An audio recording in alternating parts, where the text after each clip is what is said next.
掌声欢迎大国手。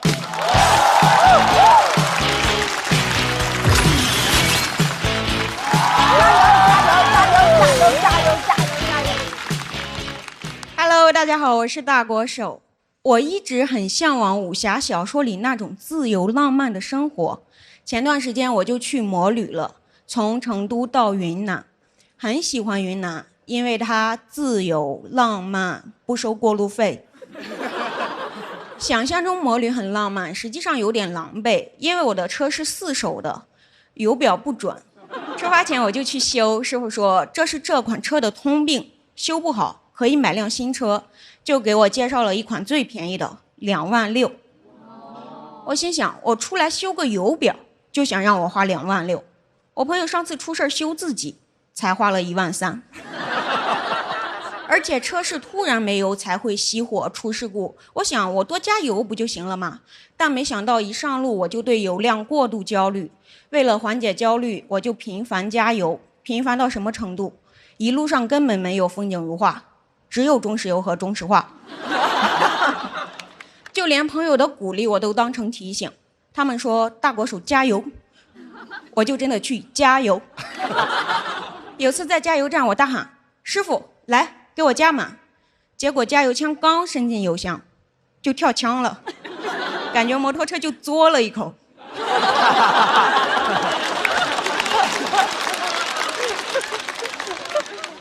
一付钱8块2毛5，师傅都笑了，我好尴尬，我只能自我安慰，他就是没见过这么克制的车，禁欲系大摩托。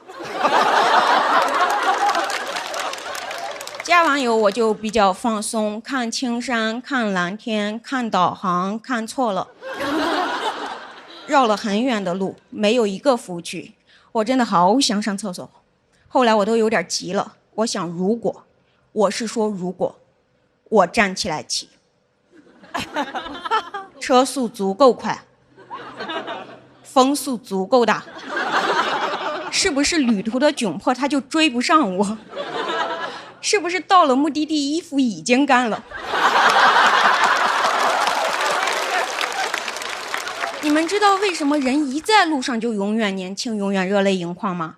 是给眼睛自由坏了吗？当然不是，是因为身体多出来的水分，它总得有个出口。真的没有任何办法，我就只能硬着头皮往前骑，头皮真的很硬，像是戴了2个头盔。骑到最后我都开始怀疑自由到底是什么？是不是一个人的自由它就是限量的？你在家觉得束缚你憋不住，你出去自由你就得憋得住。哲学上经常讨论精神能不能超越肉体，我一直以为可以，结果发现身体根本不同意。一个人要想走得远，膀胱得空，油箱得满。不过虽然理论如此，实际第4天我哪儿都没去，因为停车没停好，车倒了，我就去抬车，腰闪了。我就在酒店躺了1天，非常后悔，再也不想自由了。我希望有人能把我的自由偷走，把我车偷走。那天晚上我都没锁车。休息了1天之后，我又忍着腰痛继续出发了。这时候我就明白，为什么人能坚持做完一件很难的事情，是因为热爱吗？当然不是，是因为往前骑只用200公里，返回去1100。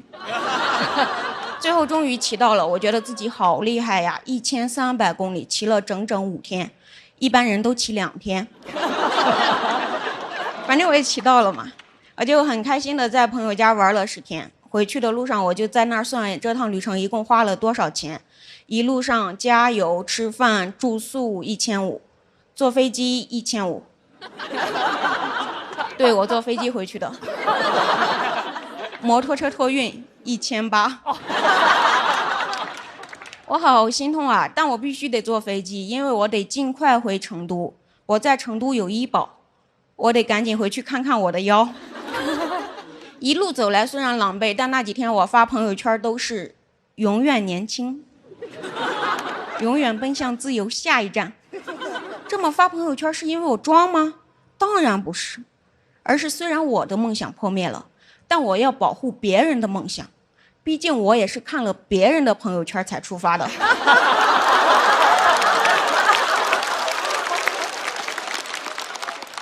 刚发完朋友圈，成都的朋友就给我发消息：“我好羡慕你呀，你好自由，我也想去摩旅。”我说去，现在就去。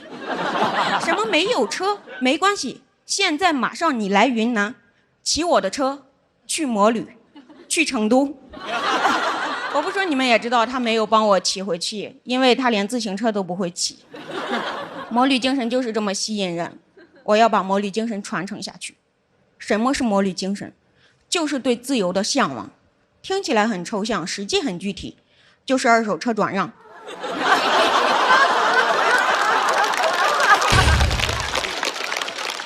自由就是这样，不会消失，但会转移，会过户。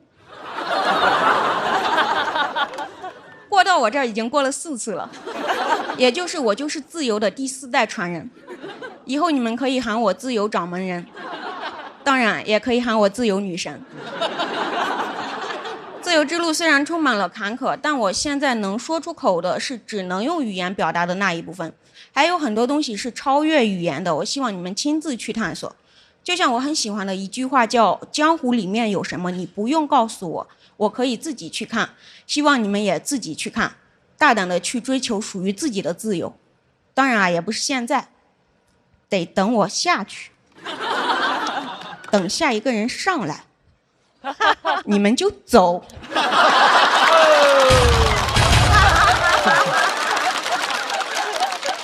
去吧，去自由。当然一定要记得出发前少喝水。谢谢大家，我是大国手。掌声欢迎海波。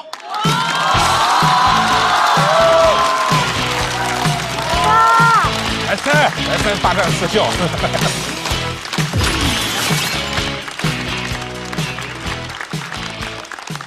哎呀，我是海波，我是2个孩子的爸爸，不是孩子的爷爷。闪开！当爸爸这几年，我最大的感受就是，我现在特别像是家里的厨余垃圾桶。我每天吃的东西都是一些厨余垃圾。我吃的东西特别简单，要么就是我家老大吃剩下的1口米饭，真的是1口，不多也不少，每次都是1口，好像他每次盛饭的时候都是这样盛的，先把自己能吃完的盛到碗里面，再用嘴巴去锅里面量1口，吐到碗里面，对自己说这1口一会儿留给爸爸吃。要么就是老二吃剩下的几根面条，我也不知道是几根，被他搅得太碎了。要么就是我老婆，哎，冰箱里有个蛋糕你吃了吧，都过期了。孩子非要买，买了又不吃，我尝了1口，难吃死了。你去吃完吧，我就本能的吃完了。说实话，那个蛋糕不难吃，我吃过难吃的蛋糕，不是他买的蛋糕，是他跟小某书上学着做的蛋糕。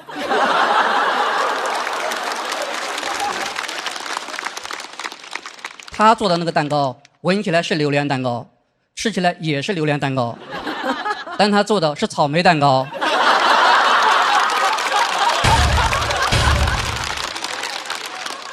陪孩子出去吃饭，我从来都不点吃的，但是每次我都能吃饱。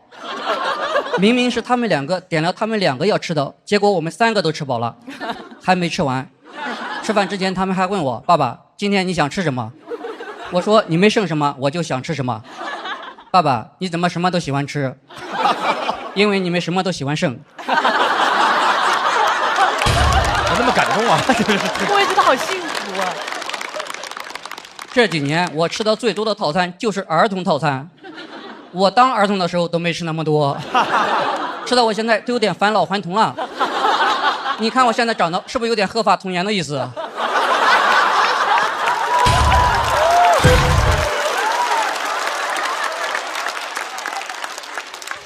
我不知道为什么他们吃东西的时候总是有一部分是不吃的，吃生煎的时候他们只吃里面的肉和底部煎黄的皮儿，我吃剩下那些皮儿，还有一些汤汁、肉末、芝麻，我吃了生煎的所有成分，但我就是没吃到生煎。吃披萨的时候他们从来都不吃最外面那一圈，他们2个吃披萨，我跟着他们吃披萨的周长。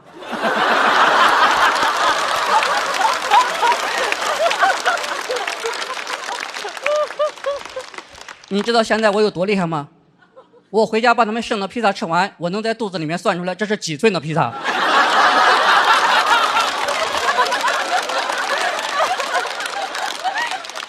但我吃不出来这到底是哪一种披萨。我还不想浪费那些零食或者饮料，我知道我的父母更不舍得浪费，但我不想让他们吃。他们吃了一辈子苦，我也不让他们吃甜的。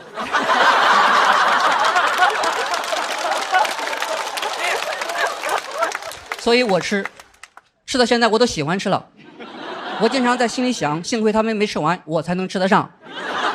有时候我问他们这些剩的你们还吃不吃，他们说吃，我很失望。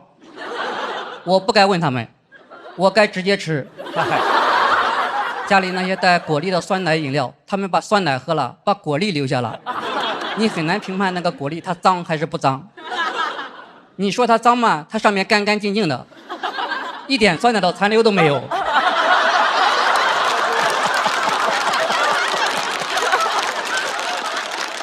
你说它不脏吗？它上面一点酸奶的残留都没有。他们平时喜欢吃的一个零食，形状是个小蘑菇，上面蘑菇头是巧克力，下面是饼干，它是一个巧克力饼干，我管它叫饼干。这只桌头啊！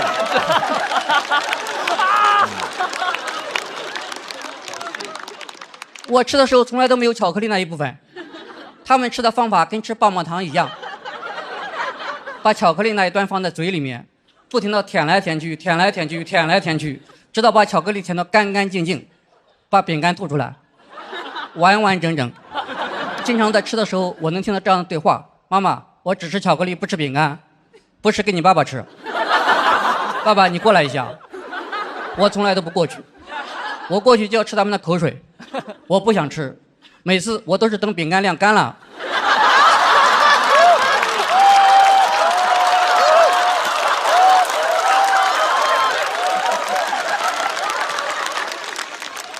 那样吃起来更脆一点。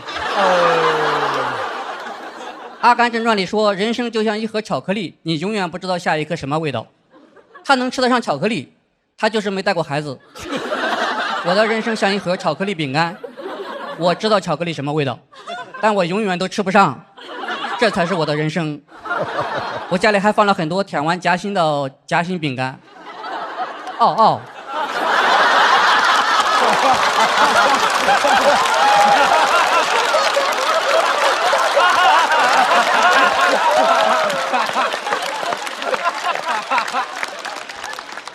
我吃的时候也没有中间那个粒，好在那些喝完酸奶剩的果粒正好有多的粒。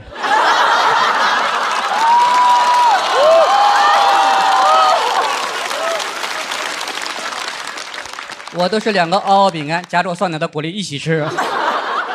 嗷嗷的广告语叫什么？扭一扭，舔一舔，泡一泡。我认为不完整，必须要加一句：饼干吃一吃。而且你最好明确一下饼干谁来吃，谁舔到夹心谁来吃，不要留给爸爸吃。不要留给爸爸吃这句话应该出现在所有零食包装上面，不然他们都以为我就是喜欢吃这些东西。这样下去，很多年之后，等我老了，过生日那一天，他们会给我做一个大大的蛋糕，最上面一层巧克力饼干，没有巧克力；最下面一层嗷嗷饼干，中间夹心是果粒。我拿一个饼干放在嘴里面，一边吃一边回忆，真好，还是你们小时候的味道。好，谢谢大家，我是海波。掌声欢迎小四爷。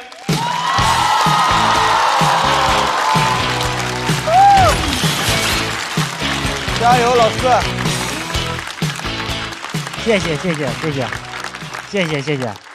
1年没见了，朋友们啊，去年上了节目，现在生活比之前好一些了。但是穷了这么多年，怎么说呢？落下病根了啊！现在在花钱这方面，我感觉还是像以前一样，1分钱都不想多花。所以我对性价比的要求不是一般的高。啊，这么说吧，你们可能是想把钱花在刀刃上，我即使花在刀刃上，也希望它是把双刃剑。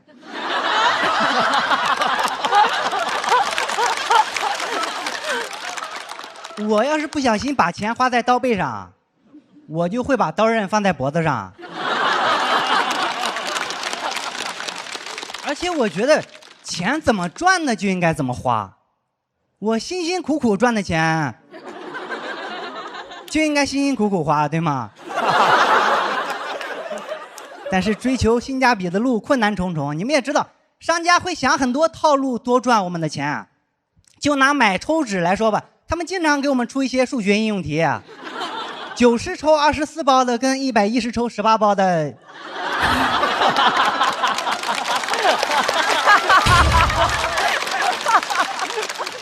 你很难直观判断到底哪个更划算，对吗？你以为用价格除以一共多少抽就行了吗？那你就上当了，因为抽纸的层数还不一样，对吧？有些是一抽3层纸厚，有些是4层厚。我以为4层就已经够厚了，没想到还有6层加厚的。6层加厚的感觉不像是擦身上的，像是盖身上的。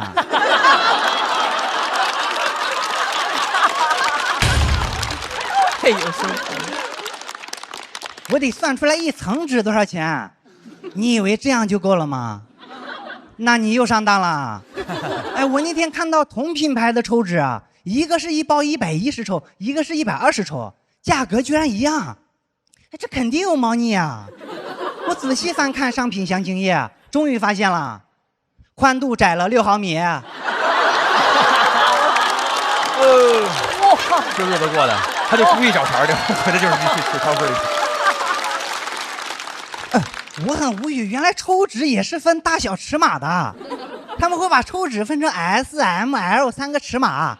但你要说人的身高体重不一样，衣服分尺码我能理解，但抽纸啊，大家嘴差距这么大吗？国家标准并没有规定这3个尺码到底是多大，他们自己乱分，很烦。乱到什么程度？我看到有些品牌的 M 码还不如另一个品牌的 S 码大。我问客服为什么，客服的回答一点都不内耗，他说咱只跟自己比。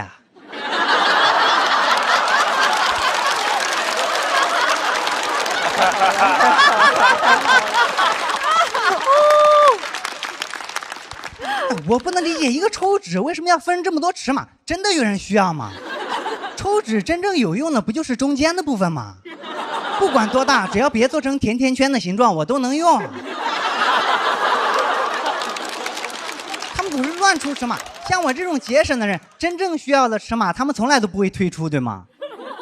比如半张纸，有些有点的，我们觉得半张纸就够了，对吗？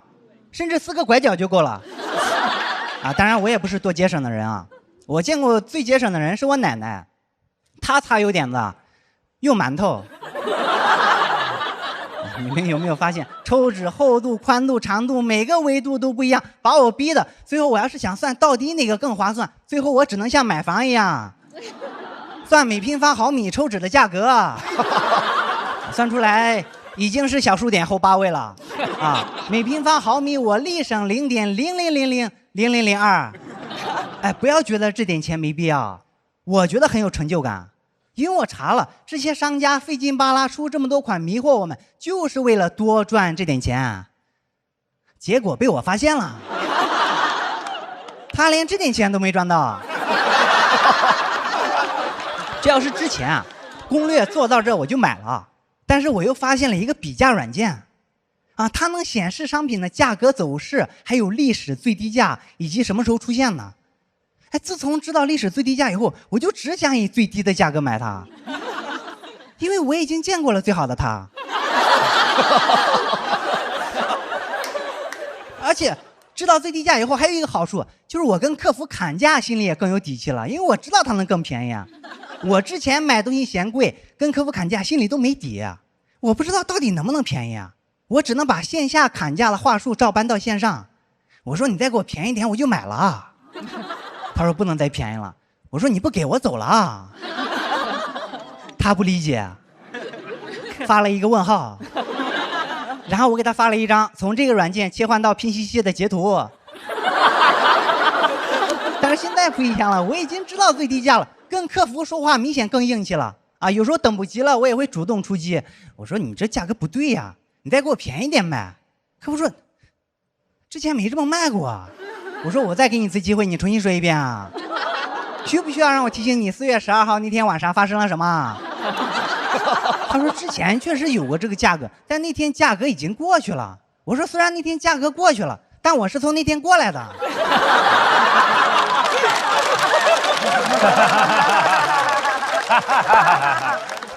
买东西我还会碰到这样一种情况，就是一个商品它的历史最低价经常出现，经常出现的历史最低价，那能算是历史最低价吗？那不就是日常价吗？这样的历史最低价太糊弄人了，我不会买的，而且买起来毫无难度。我甚至产生了一个大胆的想法，我想创造历史。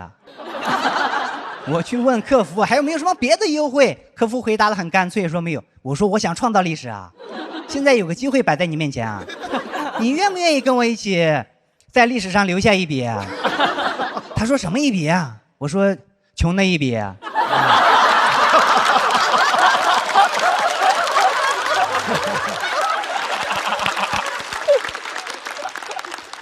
我这样买抽纸绝对是世界上最便宜最划算的，我见人就分享。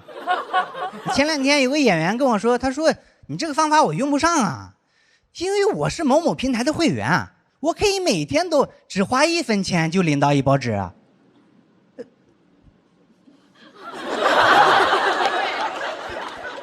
你怎么不早告诉我？我也是会员，你都领了1年多了，我天都塌了。我赶紧去找平台客服，我说之前没领是因为我觉得一包一包领太麻烦了。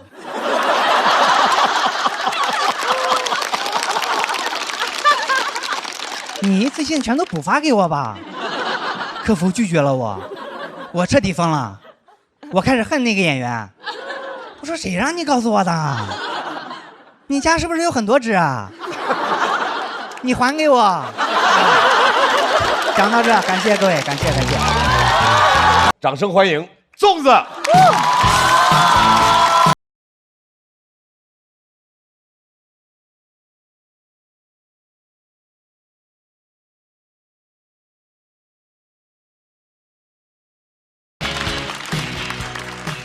大家好，我是粽子。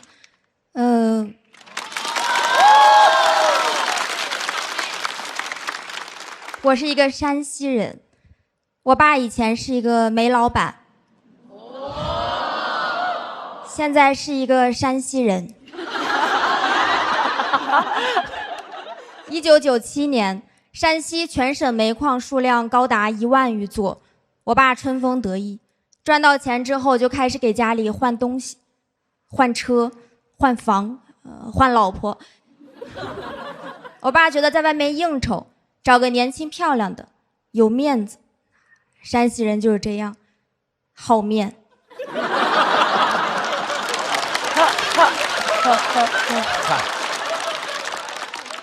我妈当时有预感，就假装是别的女人给我爸打电话，我爸接起来，喂，老婆。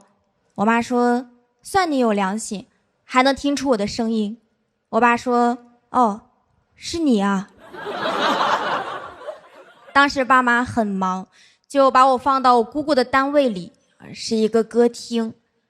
大家不要误会，我们家歌厅是正规的。在那儿长大严重影响了我的身高，因为长个子需要晒太阳，但我长大的地方有点见不得光。我当时一放学就会去歌厅里写作业，在那个环境里，我知识都学杂了，歌声、笑声、划拳声，声声入耳。红酒、洋酒、葡萄酒，99乘法表。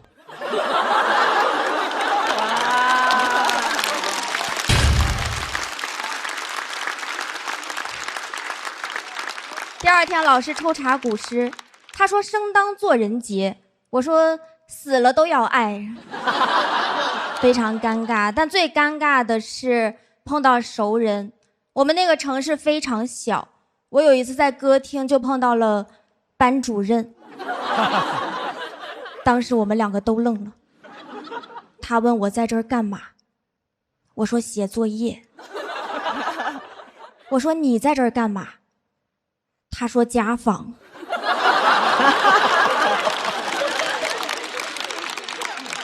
那是我见过最敬业的老师，家访了一整晚，走的时候嗓子都哑了。我当时的好朋友基本上都是歌厅里的漂亮姐姐，她们虽然学历不高，但是人很热情，经常陪我写作业，遇到不会的题呢，我也会耐心的辅导她们。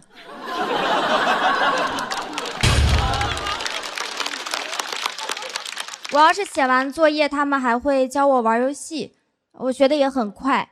第二天上课，老师问6乘以6等于几，我说开了。老师很生气，把我叫到办公室要检查我作业，我说忘在歌厅了。老师更生气了，让我叫家长，我说家长也在歌厅。当时整个办公室只有班主任相信我，但他又不敢说。他沉默了一会儿，说这样吧，下周我去做个家访。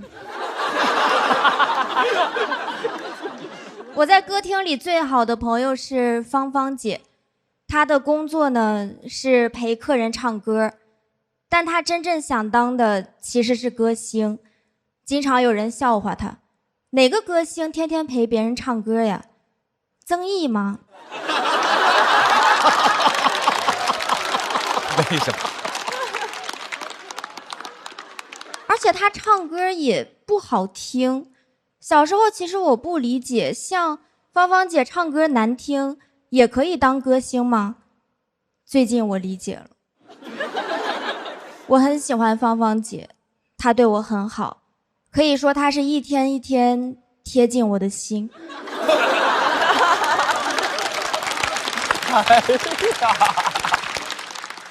我甚至想成为芳芳姐。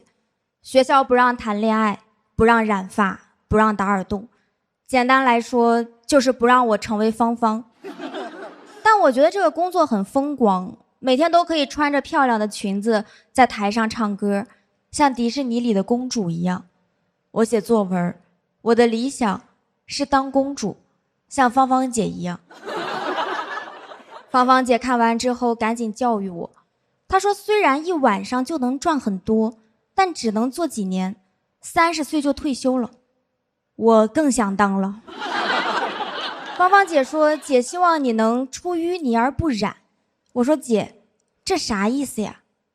芳芳姐说，你长大了就知道了。李白说的。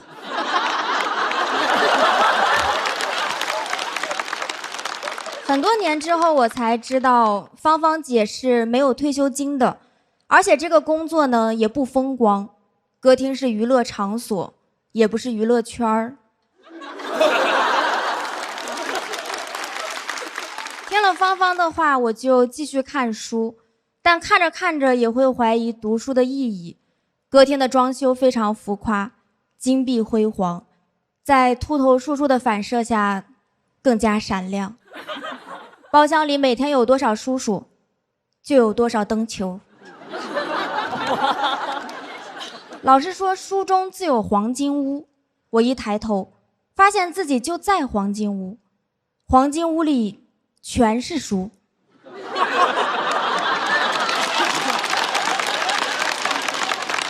叔叔还会跟别人夸我，说这个小姑娘长大之后肯定有出息，在什么环境下都能学进去。他不知道，其实我没学进去，叔叔比我厉害，他没学，直接进去了。有一天芳芳偷偷告诉我，她说她攒够钱就要离开这儿，她要去南方，南方机会多。很久以后我才知道，她说的南方是河南。对于芳芳来说，离开山西就是南方，北京是南方，北极也是南方，没人认识的地方就是南方。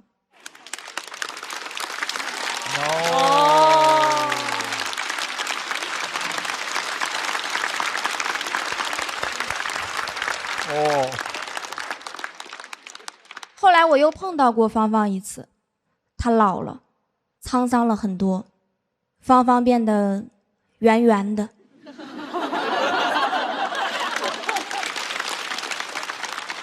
我差点认不出她，但她还是一眼认出了我，因为我和5年级的时候一样高。她拉着我的手问我：“你上大学了吗？”我说：“读研2了。”她叹了口气，说：“哎，你还是得上大学呀。”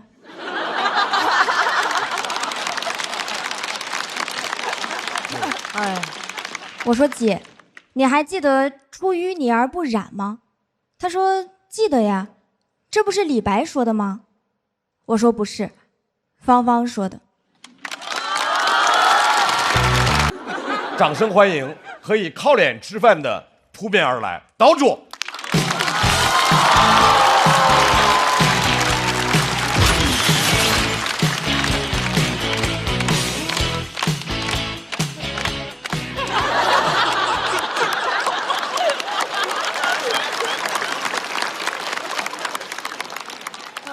脱口秀就这么简单。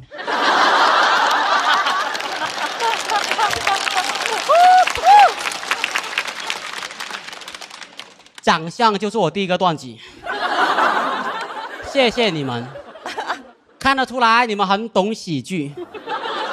我们直接开始吧。开洗啦，开始洗啦！大家好，我是岛主，我是个有广西口音的海南人。哦，我是热带长相，很多人觉得我长得丑。没来说脱口秀之前，我从来没有意识到长得丑，因为在我们村，大家都长得差不多。有时候我搞发型，照镜子呢，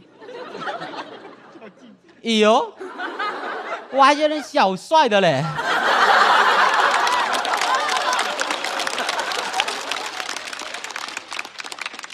有点像5条人科。打扮有点像，对，人科反正开心。我这个长相在海南讲脱口秀没人笑的，因为我在海南就是个平平无奇的海南人，但我一出海南，我就是个先天喜剧圣体。我第一次来上海讲开放麦，还没说话，大家就笑了。走出海南，我才知道，我就应该去外地讲脱口秀，家丑就应该外扬。脱口秀界好久没有这种紫微星下凡了，是时候给内娱一点小小的震撼了。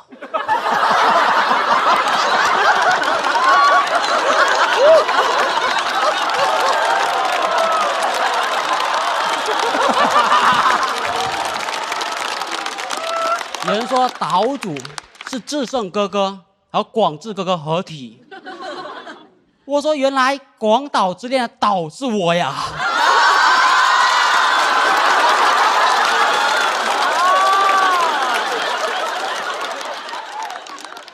因为长相我得不到尊重，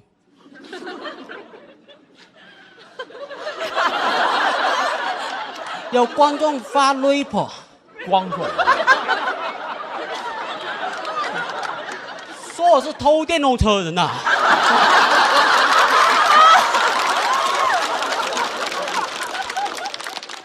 我没有偷过电动车，但我的长相很难让人相信我合法拥有辆电动车。我说我没有偷过电动车，他们说你偷是电瓶。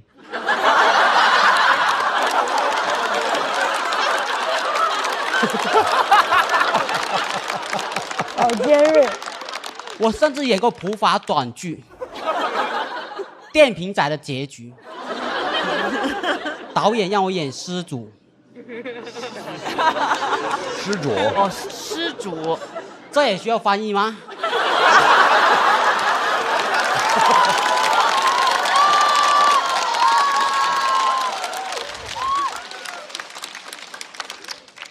失主就是丢失电瓶的主人。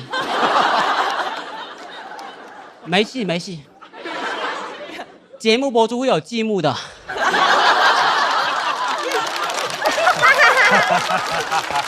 积木会有积木啊，给你打起来。这个导演真的很懂喜剧和悬疑。观众看完我的短剧之后，都觉得是我偷了自己的电动车。我这长相真的经常得不到尊重。天降，我去机场，不小心走到贵宾安检通道，工作人员只看了我一眼，先生，经常在那一边。他都没有看见我的机票啊，怎么他有透视眼，然后看透我是个穷人，穷人也是我们海南人的简称。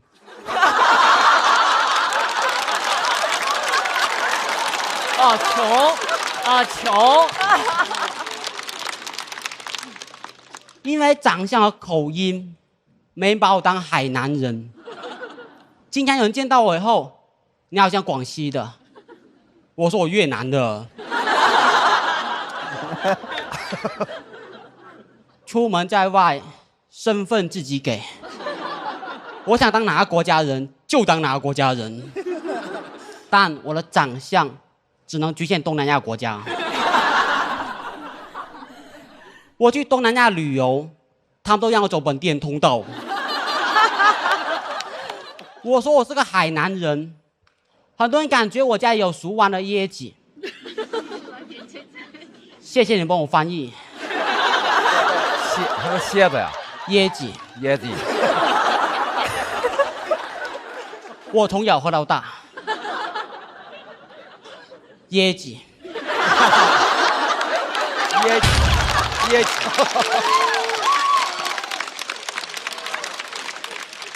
喝多了就长我这样。还有椰鸡直播间的主播也该是我这样的，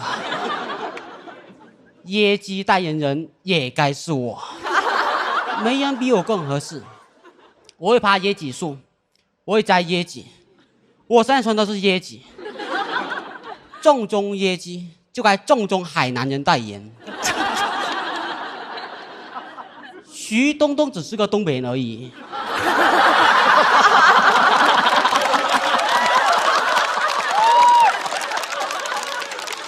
东北人不止抢走我们海南三亚。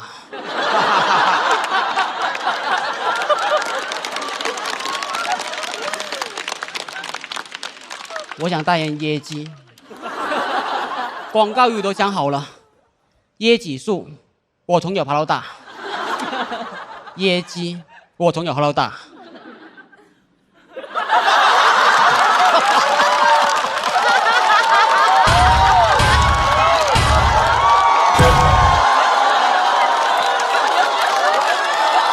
他一上来就摆这个就武装了。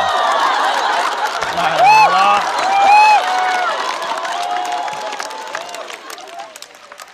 钱不钱无所谓，主要想代言。如果不来找我，我就说椰鸡喝多了就长我这样。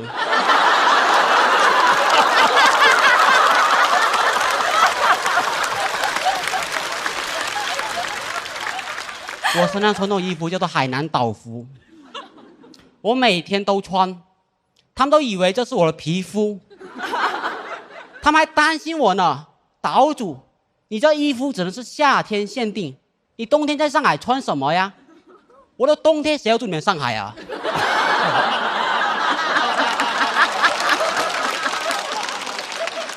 我这次来上海就背一个书包，书包只有7套这种岛服，随时准备跑路。今天骑电动车来的，你们有个人可能要走路回去了。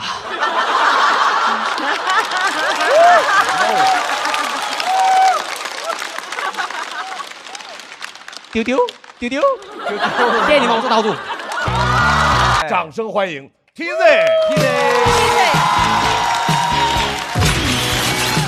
铁子，TZ 是不是铁子的意思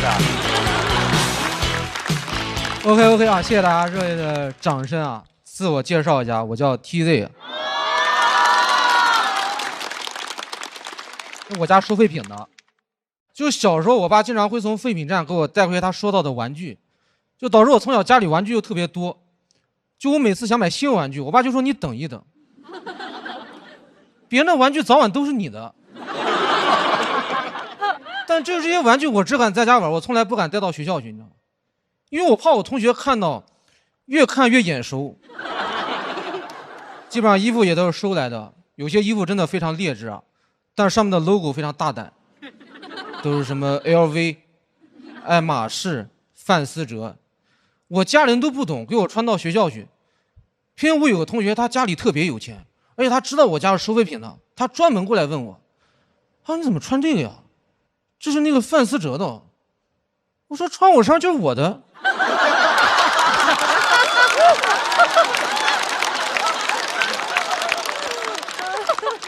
我差点当场跟他吵起来，我说你把范思哲叫来，他自己都不要了。很多人真的会问我，他说你家收废品哦，那你家是不是说特别有钱？说实话我真的不知道，因为小时候我们家一般用不到钱，就几乎所有的东西都是收来的。这我小时候我也不知道，我当时特别需要一个台灯啊，就我求了我爸1个礼拜，最后我爸终于答应我，他说台灯是吧？行行行，我这两天帮你留意一下。对，到了跟你说啊，到了跟你说。我当时就反应过来，原来我们家那些电视机、电冰箱都是我爸辛辛苦苦从外边给我留意回来的。我感觉我爸好厉害呀，就家里缺什么，他说我留意一下，就有了。真的，我有时候在思考这个世界的本质，我说是不是我爸的意识决定了物质啊？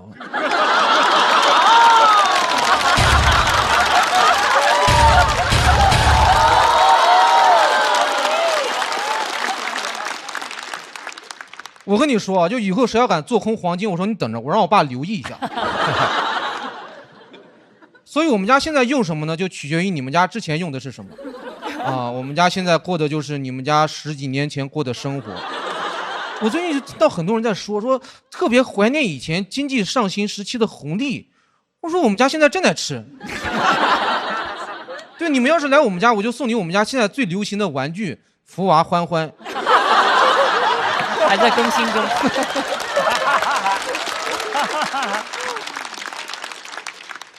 拉布布也有，但是要等一等。冰墩墩正在路上，你知道吗？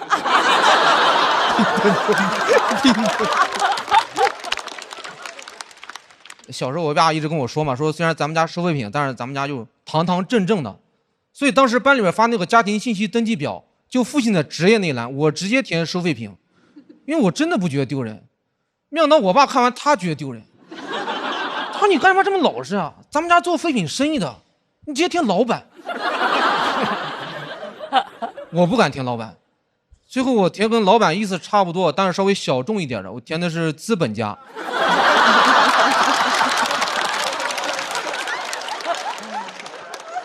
填的时候我也不是很确定啊，我要专门找当时高年级的学长借政治书找资本家的定义。看到第一行我就放心了，因为书上说的特别清楚，他说资本家浑身上下都是肮脏的。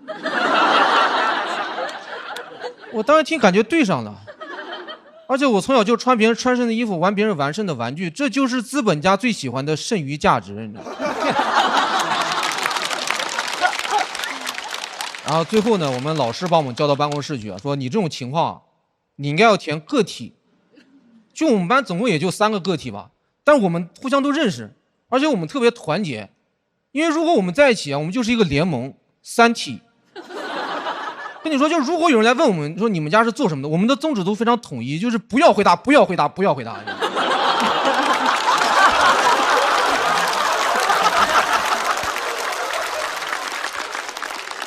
我每次其实最烦的就是他每次填完那个表，他要传到最后一排，然后收上去，你知道。我不想暴露我3体人的身份，尤其我当时后边坐那个女生，我特别喜欢她。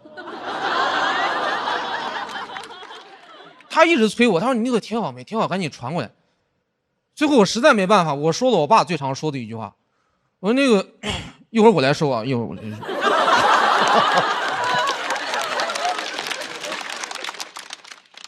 其实这个小时候真的觉得收废品挺好的，因为小时候我爸总是跟我说嘛，他说你看你以后要是成绩不好，对吧？你不好好学习，你没关系，你看咱家还有个废品站，你以后还能继承家业，你还能收废品，多好！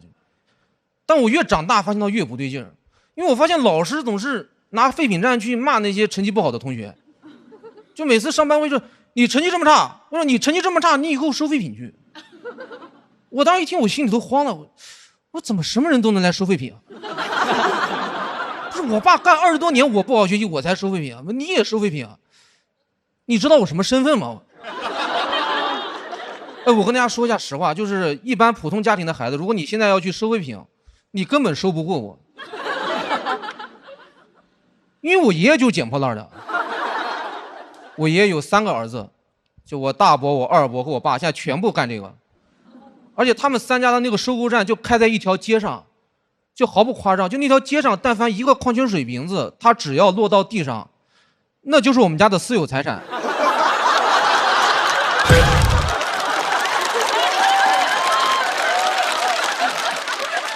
这个瓶子他姓T。那个街上的垃圾分类它只分3类，就是我大伯家、我二伯家、我家的。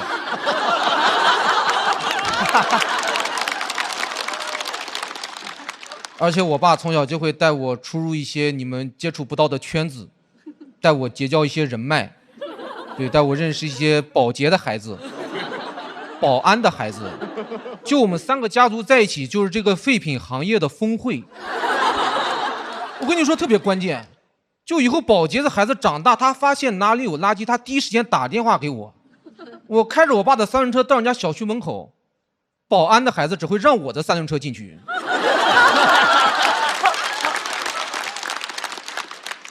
就是因为这些父辈搭建起来的友谊，导致我们以后的孩子还能继续团结在一起，形成一个利益集团。对，可以说是铁板一块。对，你现在外边谁说想进来收废品，打都打不进来啊！我们就是拉布什柴尔德家族 ，Rubbish Child。太好笑了。废品之子。然后呢，给大家透露一下我们家族下一步的这个动向啊，就是我们那个废品站周围3个小区的物业最近要换届了，我们家族也是筹集了一笔选举资金，准备影响大选。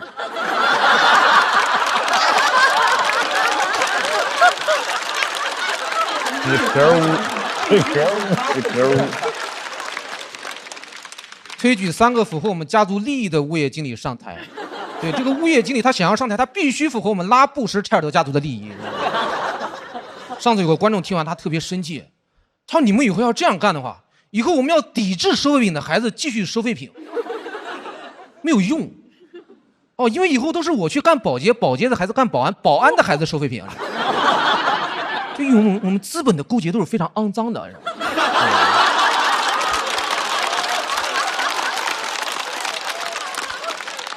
就在你们看不见的地方，啊，巨额的垃圾正在被悄悄的转移。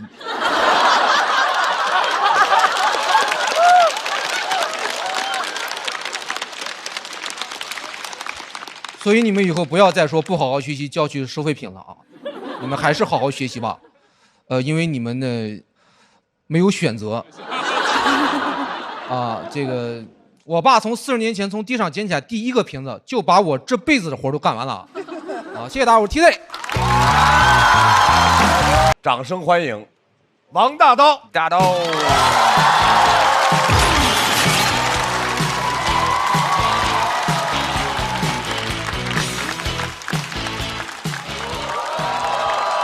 Hello， 大家好，我是王大刀。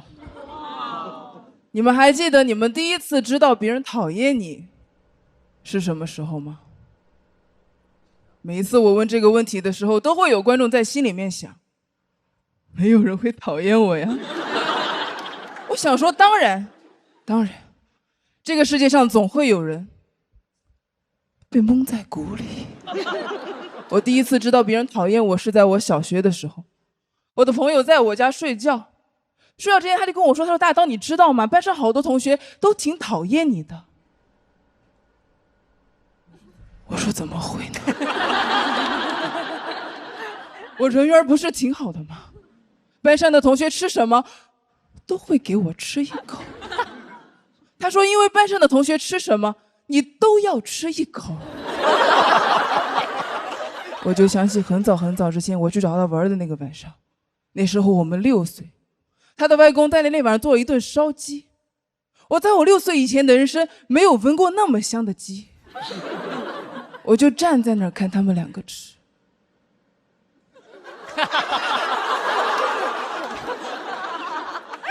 一口都不给我。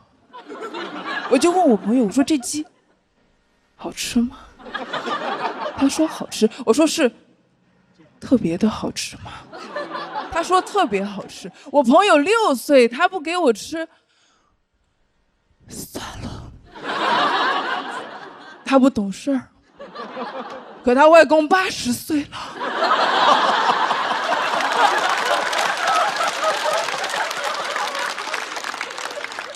也不给我吃。我当时想，难道不懂事才是长寿的秘诀？但是你在小的时候知道别人讨厌你，你还是很难过，对吧？那天晚上我流了好多眼泪，我就默默祈祷，我说小学快结束吧，快上初中吧，上了初中我做一个不嘴馋的人，就不会被同学讨厌。可是上了初中还是有同学讨厌我。初中新学期开学，妈妈带我去买了一双新童鞋，那双鞋太好看了，我当时就决定这双鞋我穿到大学毕业。晚上兴奋根本睡不着，我想怎么办呀？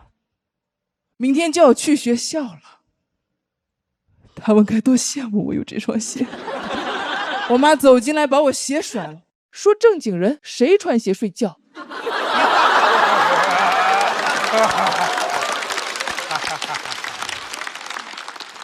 好不容易等妈妈睡着了，我就从床上爬起来，把我的新鞋穿上。我就在客厅走啊走，走啊走。哎呦，我讨厌客厅的凳子。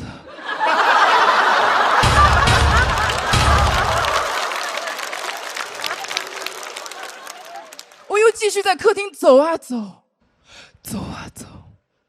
第二天早上醒来，妈妈说梦到去世的祖母了。我说梦到祖母怎么了？她说梦到祖母在家里面散步。终于可以去学校了，我怕同学注意不到我的新鞋，我就把我的腿伸到过道上。新鞋实在是太夺目、太闪耀了，绊倒了一个男同学、一个女同学和一个班主任。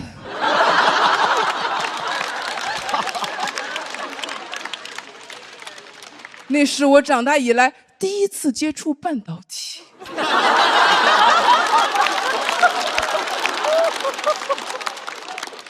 坐我前面的同学终于注意到我的新鞋，盯着我说：“王大刀，你这双鞋怎么这么土？”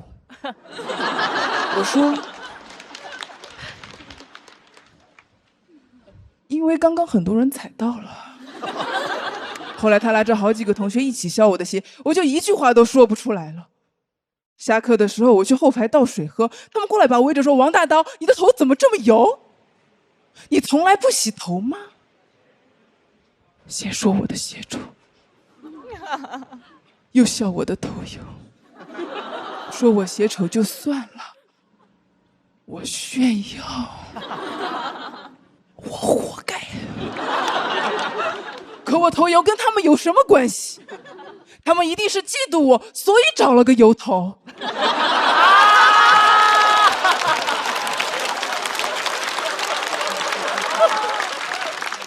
终于熬到了放学，我就背着书包走在路上，他们又跟在我后面，说：“王大刀，大刀，大刀，你怎么哭了？大刀，对不起，大刀别哭了，丑人是不能流泪的，丑人流泪就更丑了，丑人流泪就更丑了。”我只能嚎啕大哽咽。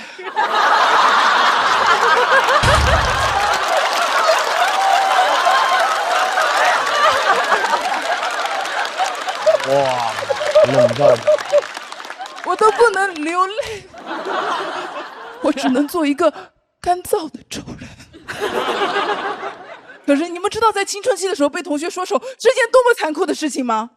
哎，你们知道吗？很残酷，因为那个时候说你丑，你应该就是真的丑。但我大概也是从那一天开始没有那么喜欢自己了，好像做什么都会被同学讨厌。一直到我上初二，我开始学会使用 QQ， 我在网上认识了网上的第一个好朋友。他当时问我，他说你叫什么名字？我说我叫周诗怡。诗歌的诗，好听吗？好听。我们班语文课代表的名字。我为什么告诉他我叫周诗怡？因为周诗怡听起来就是一个长得好看的人。我问他，我说你叫什么名字？他说他叫李小龙。李小龙这名字也没多好听，他怎么敢就直接说了出来？李小龙老师跟我们抱怨，他说他是他们当地小镇一个帮派小有名气的老大，他不知道为什么生活中有很多女孩都想当他的女人。我说哦，把你照片发我看看。他发过来了，和他3个帮派小弟的合照，4个杀马特。14岁的我不知道该怎么形容那张照片，要说他们丑吗？可是我又看不到他们4个的脸。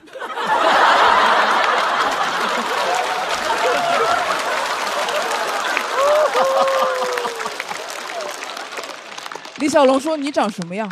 我说我长得丑，我长得不好看。他说那你要不要试试我这个发型？我说不行，会挡到后面同学听课。被笑头油那天我真的很难过，回家第一件事情就是登录我的 QQ。李小龙终于注意到我的在线状态变为了请勿打扰，他就发来消息问我，他说你心情不好吗？周诗怡。我说对，他说你怎么了？我说班上同学笑我，他说他们笑你什么？我说他们笑我的头。他说别人也笑他的头。我心想那我们2个还是不一样的呀，我的洗一下就可以了。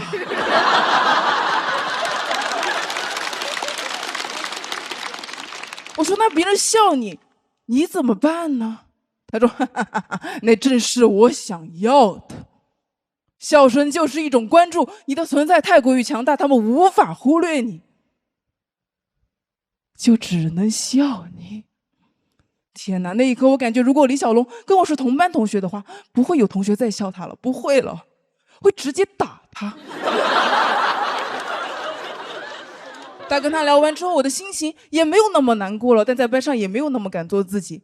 但是你们也能看出来，我是一个非常非常多动的人。有一天放学路上，我实在是没有忍住，我又跳了几步。同学看到说：“王大刀，你怎么又在路上跳舞？你不知道你很怪吗？”天哪，这句话太让人心碎了，因为我小时候就隐隐约约感觉我自己怪怪的。我怪吗？到家之后，我又马上登录我的 QQ。李小龙说：“你今天的头还 OK 吧？”我说 OK 啊，但我今天在路上跳舞了，同学说我是个怪人，我怪吗？他说只有那些听不到音乐的人才会觉得跳舞的人是疯子。天哪，李小龙太哲学了！10年之后我才知道这句话是尼采说的。我记得我那一个夏天几乎每一天都在跟李小龙说话聊天，我们说了好多好多话。突然有一天他跟我说：“哎，我好像喜欢你。”我说：“我好像是谁啊？”我当然没有接受他的喜欢，因为我不是周诗怡。谢谢大家。我是王大刀。掌声欢迎杨鑫。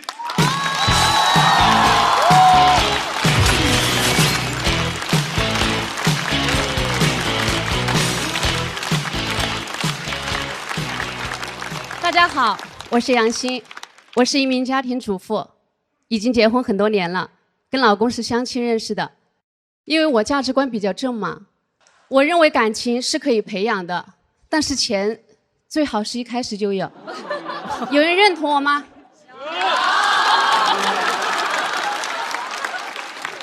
满满的正能量。认识没多久，我问他：“哎，你感觉我怎么样？感觉你长相一般，有点肥。”我心里想，你自己长得像个偷油婆，偷油婆就是蟑螂。但是我忍了，因为我重感情嘛。没过几天，他约我去看电影，电影在播放之前，屏幕上就在放苹果 4S 的广告。我当时没忍住，说了一句：“哇，好漂亮。”他说：“像你这样贤惠的女人，应该不想要这个吧？”我心里有个声音在说：“我想要。”但是我嘴上却说：“就是有点贵。”他说：“那我送你一个。”我心里有个声音在说：“什么时候？”但是我嘴上却说：“什么时候？”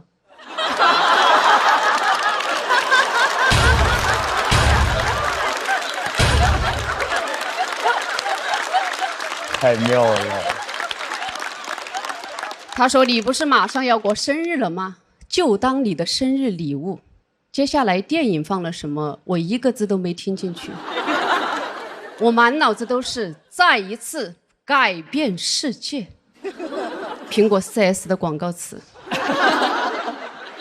没过多久他就来了，吃完饭第一时间带我去了苹果专卖店。我们仔细的选了颜色、款式，他问了容量多少、价格多少，以及出口在哪儿。他没有跟我买就拉我出来了，当时脚就走不动了。我心里想，最多过了这个红绿灯，我就要跟他说不好意思，我要先回去了。但是在过这个红绿灯的时候，他突然间塞了个东西在我手上，我一看，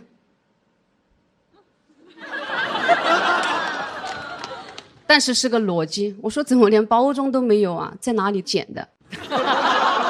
他说不是捡的，买来就这样。我知道了，不是他，难道是别人？但还是很激动，我就急着回去研究这个手机。当我回去之后，我才发现他给我的是个高仿机。我为什么知道是高仿？你打开那个界面，苹果的 logo 是个整苹果。没被咬过一口。我就跟他打电话，我说你买到假手机了。他说绝对是真的。我说如果是真的，我给你买8个；如果是假的，你去给我买个真的。他说好的。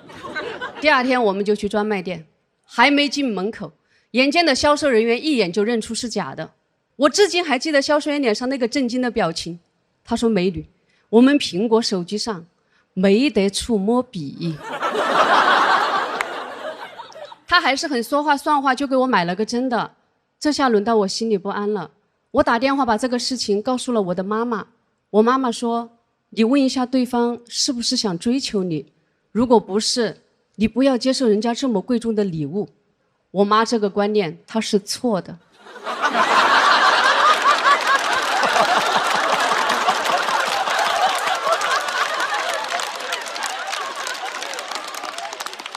你就应该把那个手机拿了你揣好，你要有配得感。但是我跟他打了电话，我说我妈让我问一下，你是不是想追求我？他说你不要想多了。我说那我妈让我把这个手机还给你。他说没必要。我说好的。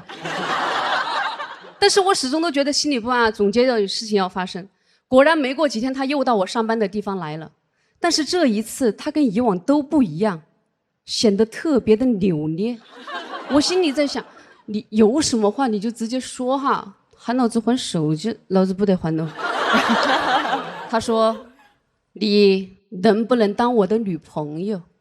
我心里想，狐狸尾巴终于露出来了。你之前嫌我丑，现在送了个手机给我，你想拿我什么东西走？你想玩弄我感情，我让你现原形。我说这样，如果你确实有这个诚意，我们就跳过恋爱环节，直接领证结婚。我谅他不敢，他说好的。这话又是我自己说出来的，我们就约好周一去领证。到了周一那天，我假都请好了，我给他打电话，他说我妈说的，这个事情会不会太仓促了？他绝对在撒谎，我断定他妈根本就不知道仓促这个词。我去跟领导请假的时候，领导都惊呆了，他说朋友都没听你耍，你跟哪个结婚啊？你人生大事要经过思考哦，你看起来不像这么草率的人呐。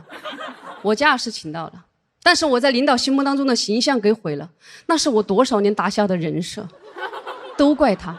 我当时心里就有一个信念，这个证今天怎么都要领回来，你就是先跟老子结婚再离婚都要的，你要付出代价，谁让你说话不算话？我就开始骗他，我说这样，你把户口本带上，你先出来，你出来，我们今天只聊天，不扯这儿。他出来了，20几岁的男孩子，单纯又好骗。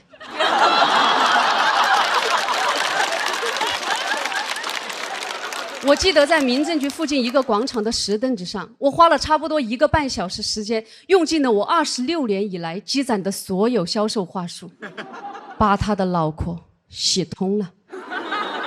他抓着我的手就往民政局走，但是快要到门口的时候，他又迟疑了。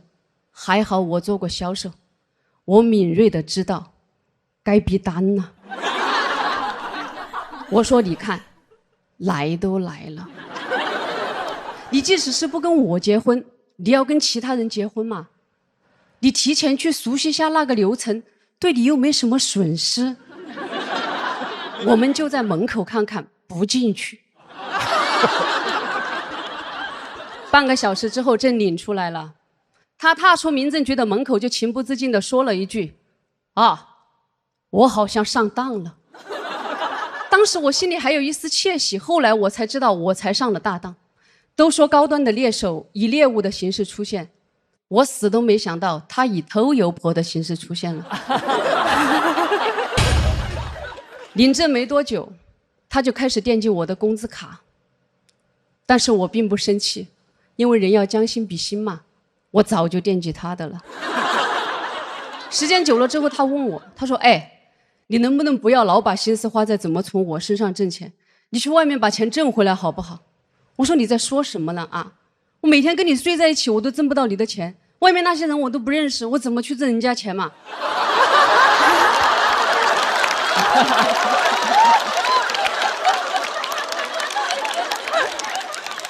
他说：“为什么湖北女人的优良传统你一个都没继承？”我说：“是谁在造谣？女人的优良传统我全部都有，小到洗衣做饭，大到 IPO 上市我都会。关键是你工资卡都不给我，我巧妇难为无米之炊呀，对吧？卡拉嘞。”我就这样在这些年用这些方式解决了他的非常多的疑惑。今天来的时候，我闺蜜在跟我打电话，她说一心超持家，老公还嫌她，让我帮忙分析问题出在哪里。我说问题就出现在你太能干了，你什么都要做，做了你又要抱怨，你的功劳都被那个嘴巴给抵消了。你家里有那么多的物件，你的手不要老是去拿那个拖把拿锅铲，你去拿鼠标刷具，拿化妆笔化妆。他说那家务不做吗？我哪里在说家务不做嘛？家务肯定要做，家务你留到你老公下班回来你再做，你就在他眼皮子底下做，你做通宵都可以。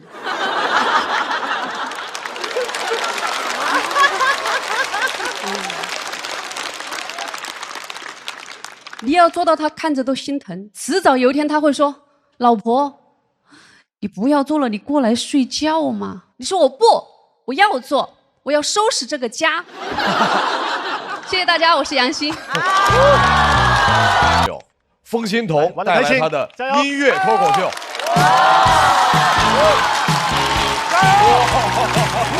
他好霸气！嗨，大家好，我叫风心彤，然后我今年正在上高3。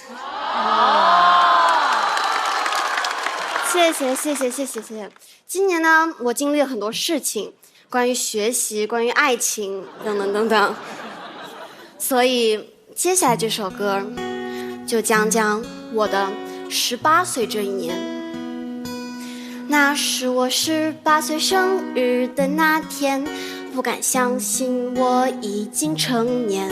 我走进校园，就听见我的同学给我唱生日歌，即便他们五音不全。那天正当我们唱得热火朝天，窗外突然出现一张老师的脸。我正想道歉，老师却问我生日许的什么愿。我说我的愿望是今年能少见您几面。这就是我不想复读的18岁那年。我们年级分为3个班，我跟长辈说我在 A 班，我也没撒谎，我只是选择了隐瞒。剩下2个班是 A 加班和 A 加班。因为我的学习一般般，所以我请了位家教，他很有经验。无论什么题，我只要问他，他深度思考7秒就能给我答案。但后来因为使用 AI 被发现，我被停学了1天，为此我伤心了半天。老师，你怎么只给我停1天？我是真的不想去上学，那些数学公式学了就是消耗时间。直到上次在密室逃脱要解3角函数，我求了半天，终于求出来一个工作人员。我还真的讨厌跑800米，1个月跑8次，真的想逃避。我赶紧给 AI 发消息，你说人到底怎么才能1个月来8次生理期？这就是我期待月经失调的18岁那年。我18岁那年还经历了失恋，还记得那通电话，在我表白的那天。接通之后，我鼓起勇气说，其实我一直都很……他说不需要，谢谢。我甚至没有机会失恋，我只是被当成了诈骗。算了，反正他这人也很肤浅，听说他要去国外读中文专业。我最讨厌的城市是香港，因为他喜欢的人来自香港。我这个暑假正好要去迪士尼，我要去上海、巴黎、东京、洛杉矶，猜少了哪里？这就是我不会再爱了的18岁那年。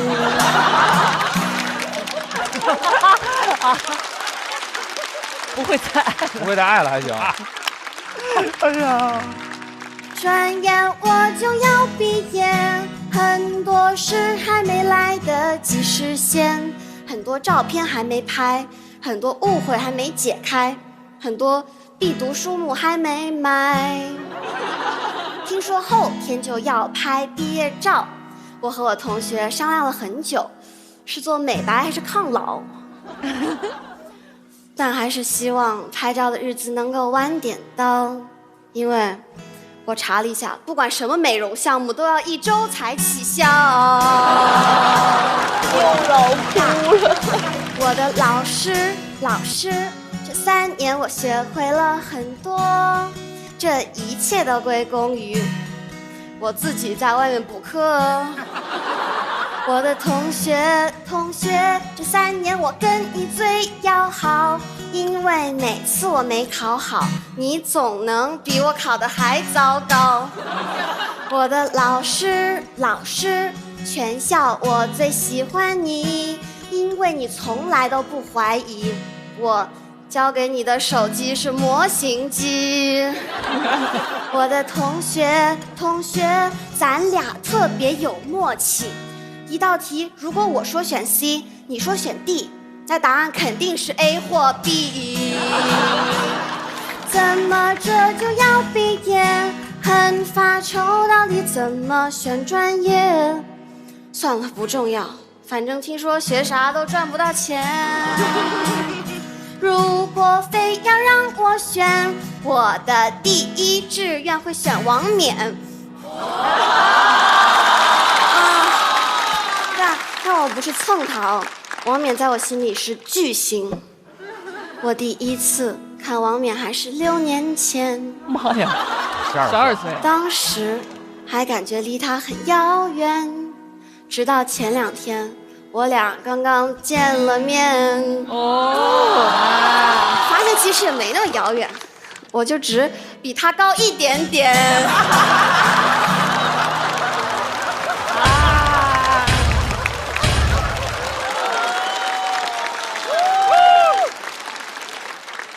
但恐怕未来我俩只会越来越遥远，因为我还能再长不止一点点。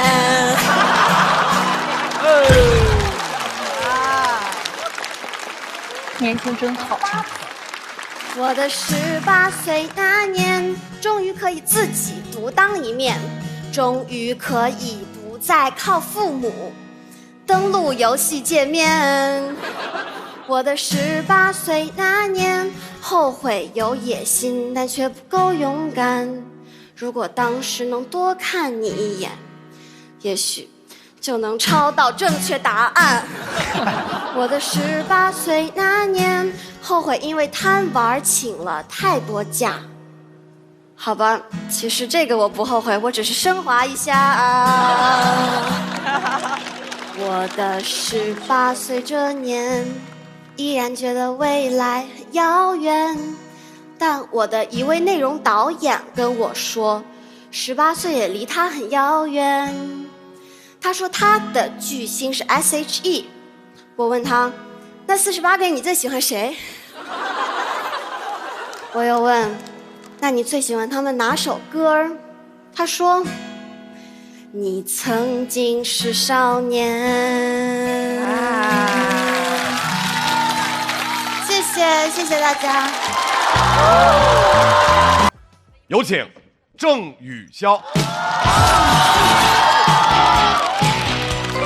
我是郑宇潇，你们好吗？掌声送给郑宇潇，然后同时我们也要请冯欣彤回到台上。冯欣彤和郑宇潇会是一个什么票数？请看。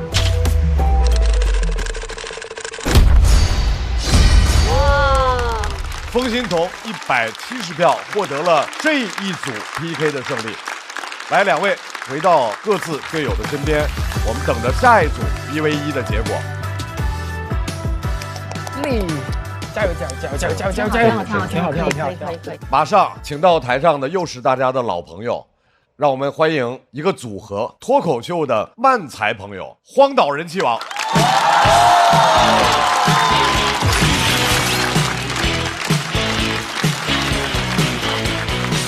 好，大家好，我们是荒岛人气王。谢谢，我是乔毅，我是熊晓峰啊，非常开心又回来这个舞台。对，去年确实在这里逗留的时间有点过于短暂了啊，不过这一年没闲着啊，都在线下演出啊，演漫才，演专场，一直在演。平时除了演出，你还会做一些什么呢？我平时我喜欢玩游戏，特别是那种老游戏，就比如说俄罗斯方块。俄罗斯方块，我玩过更老的。前苏联方块，前苏联方块咋玩的？方块落下来连成一行，然后解体。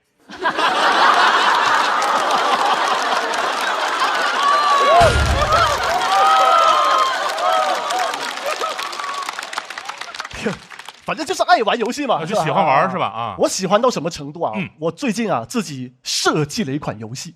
哦，你自己设计游戏啊？什么样的呢？就是一种角色扮演类的游戏就是说这个魔法大陆出现了一个邪恶的魔王，我们要打败魔王，拯救世界。挺有意思的。那你这个游戏就是什么时候能玩到呢？巧了，刚好带这个游戏的剧本，现在可以让你抢先体验一下。可以体验一下。来了啊，游戏开始，首先，你可以选择你的游戏角色，都有什么呢？有勇者或者智者。我选第二个。好，你选择了或者。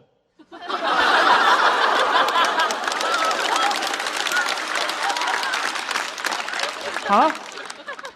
勇者或者智者，你选第二个嘛？不是，或者是个什么者呀？就是你现在这样很迷惑的者啊！好，选好角色了，赶紧出发冒险吧！哦，等一下，你是或者，迷惑一点。啊！这是哪儿啊？这里是魔法森林，你遇到了魔王的第一个手下——邪恶杏鲍菇。这个反派好适合爆炒啊！要战斗，你有3个选择：第一个是打，第二个是踢，第三个是摁他太阳穴，轮刮他眼眶。你这第3个选项有点勾起我的好奇心了哈，就选这个吧。好，你对着杏鲍菇使出了摁太阳穴，轮刮眼眶，哈！虽然不知道怎么做到的，但我一下子就找到了杏鲍菇的太阳穴。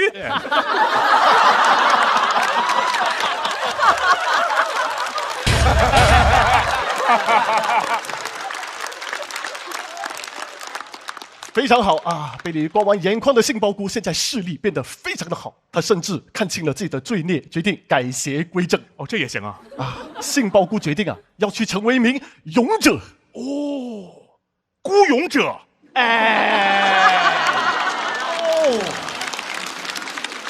这个孤勇者啊，准备送你一个装备，你可以3选1，分别是暗黑头盔、魔力头盔和同时结合了暗黑和魔力的按摩头盔。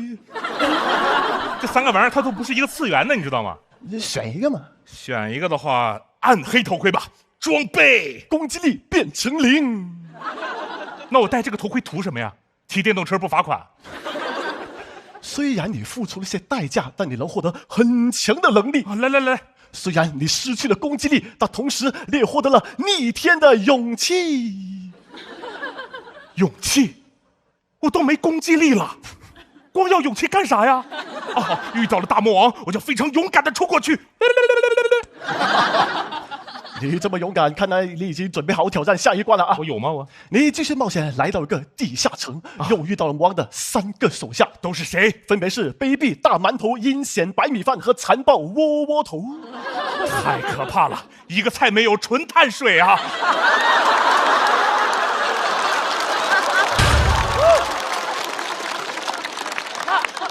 以你现在的能力，很难同时消灭他们。对，消灭到一半我就得晕碳啊！我。但只要消灭他们，你就能获得宝物，还能逃出地下城。这地下城是个地下美食城吧？我现在这个战斗力，我怎么打败他们？如果你不想战斗啊，你还可以选择交易、威胁和跪一下。我还是稍微要点脸的好吧？我选那个威胁啊，台词：把宝物交出来，不然信不信我跪下？换一个。交易你给我宝物，我给你跪下。就一个选项啊！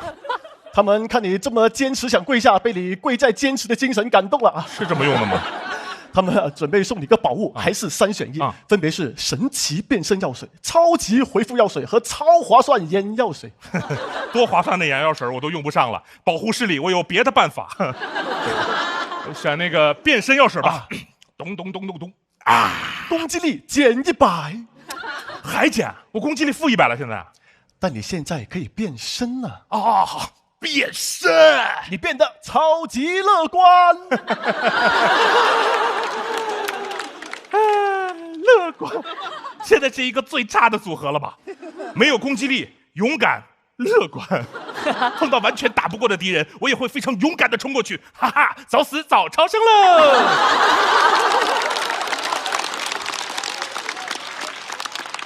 你这不挺快乐的吗？我快死了，我没事，马上就是这个游戏最高潮的部分了啊！你来到了一个城堡，终于见到了传说中的大魔王。每当夜晚，他都会对那些意志力薄弱的人类发动攻击。他还有个非常罪恶的名字，叫什么？宵夜。是他，都是因为他，我才变成这样的。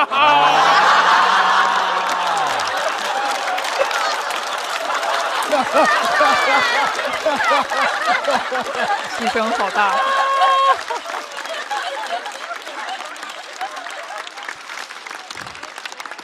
太残暴了，赶紧去报仇吧！不是我攻击力-100，我怎么跟他报仇啊？哎，这个游戏有属性克制的机制，只要你搞懂它是什么属性，就可以想办法克它。它什么属性？金属性。我要氪金，那扫码付款。氪金？哪个氪金啊？不是游戏上来就要钱，你要脸吧？你说对，你是不是碰我了？啊？你刚刚是不是碰到我了？我碰你咋了？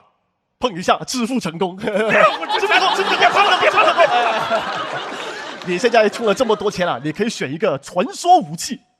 那我要选一个加攻击力的那种，就加的最厉害的武器。最厉害的，有一把加攻击力加最多的宝剑，给你。哈，魔王出来受死吧！好，最终决战开始。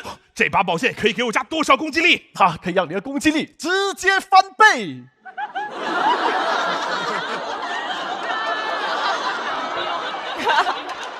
那我现在攻击力是-200。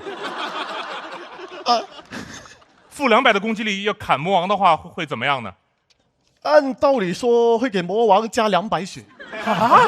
来不及了，战斗才开始了，魔王对你发动了攻击，咔，打你200血。咔，我加200血。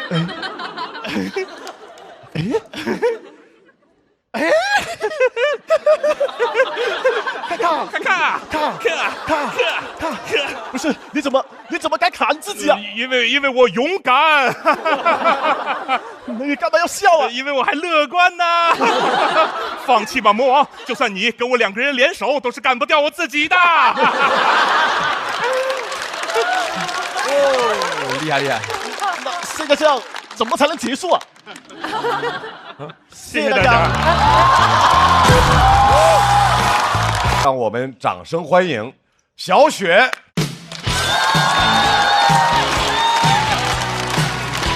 加油，雪！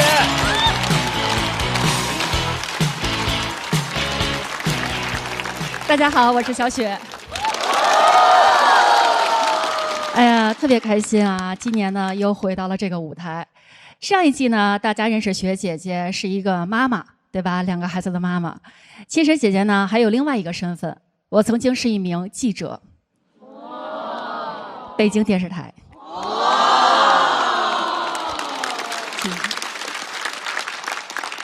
其实这个记者的工作非常的危险。我记得00几年那会儿啊，就是网络上呢发起了一个话题，叫做被狗追了怎么办？我们领导就是我们的主编呢，他是一个求知欲非常强的人，他要知道真相，他就找到了我。我听到这个选题，我扭头就跑了，我们领导就在后头追。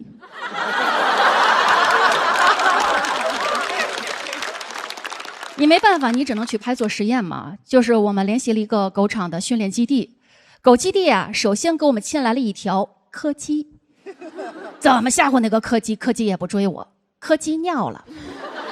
狗基地又给我们牵来了一条藏獒，没有人去吓唬那个藏獒，我差点尿了。狗基地又给我们牵来了一条哈士奇，就把哈士奇的链子一撒开啊，我意识到哈士奇的链子是不能撒开的。一堆的人在后头追哈士奇，越追狗越跑，越跑人越追。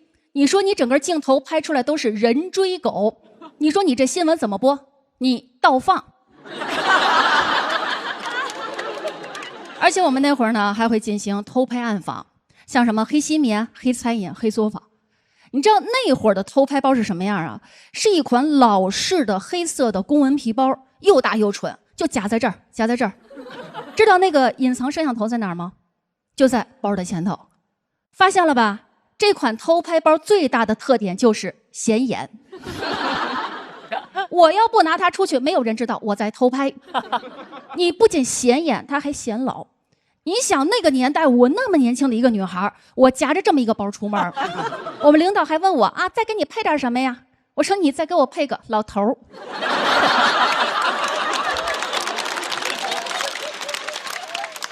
显老，他还老掉头，就是他那个摄像头卡不住，知道吧？就老掉进包里，老掉头。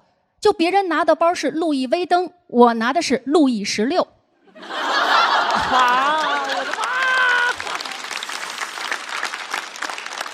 你们好聪明。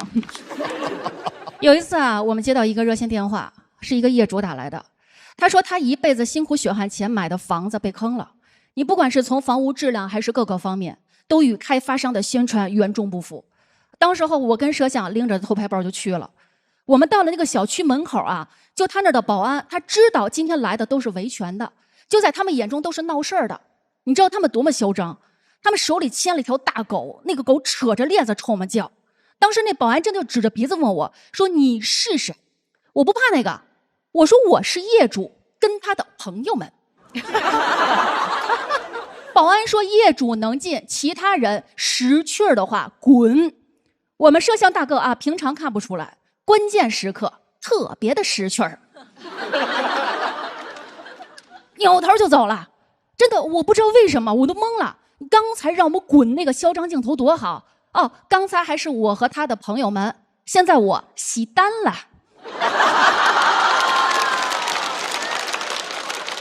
就在我进退两难的时候，那个摄像又回来了，我就小声问他，我说你刚才干嘛去了？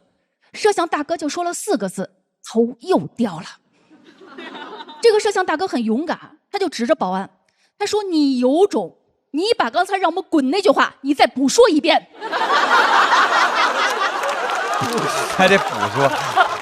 那个狗一直在朝我叫，这个摄像大哥就鼓励我，他说小雪你别怕，但凡他们敢把狗链子撒开，咱们就补拍那条被狗追了怎么办？就在我们跟这个保安僵持不下的时候，电话联系我们的那个业主赶来了。他刚才啊在路边那个煎饼摊儿，他买了个煎饼果子，大老远看见有人为难我们啊，他特别聪明，他用了一个小招。那个煎饼果子外头不有好几层灰纸吗？他把那个灰纸，他拿好几层把那个煎饼果子包严了，方方正正攥在手里，跟板砖似的就冲过来了。他说今儿谁要拦着他们，我拍死谁。保安跟狗都不吱声了，但是狗流口水了。我们进了那个小区了以后，在1层的首楼大厅啊，真的我那画面我现在还记得，上百名业主在那儿维权，你说多少人血汗钱给坑了。那会儿啊，偷拍包非常的给力，拍的都是真实的一手素材。而且我们那会儿啊，它还不是卡，是什么呀？素材带，足足5盘素材带，都给摄像拍亢奋了。亢奋到什么程度？就那摄像不自觉的把那偷拍包扛在肩膀上拍。当时保安就发现了，保安说你们是谁？我们那摄像肌肉记忆，还给保安一个特写。保安说抓住他们，就一堆的保安就扒开人群就朝我们这边进。关键时刻啊，从人群中站出来5名业主，人家立马围成了一个圈，把我跟摄像护在了中间。你说心里话啊，要不是人家及时把我们围住，我们早跑了。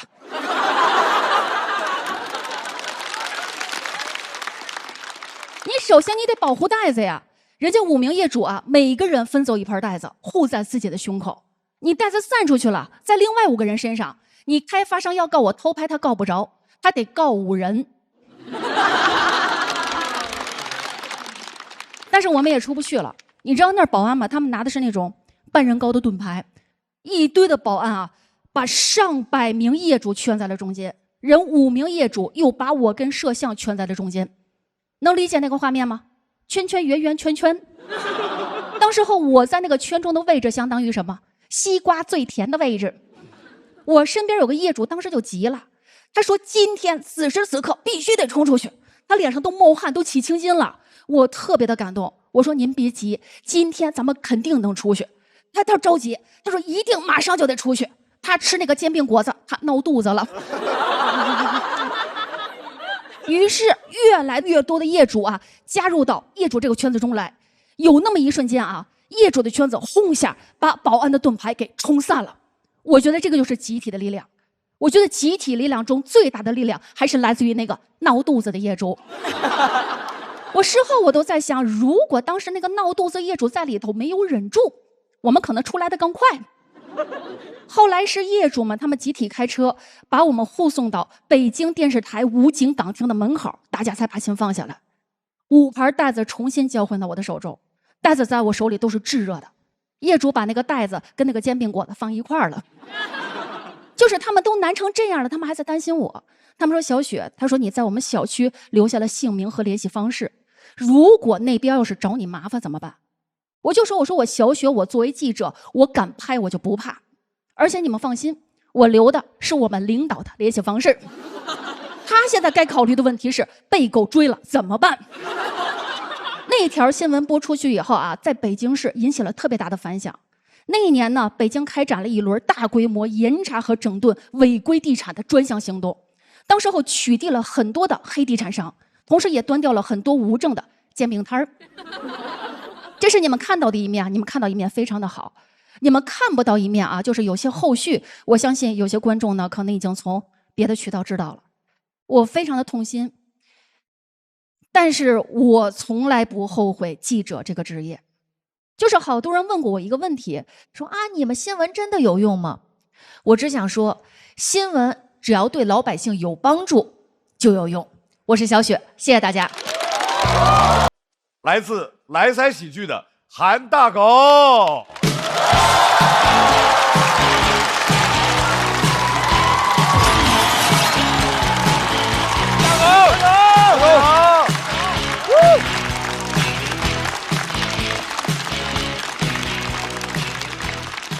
哎，大家好，我是韩大狗。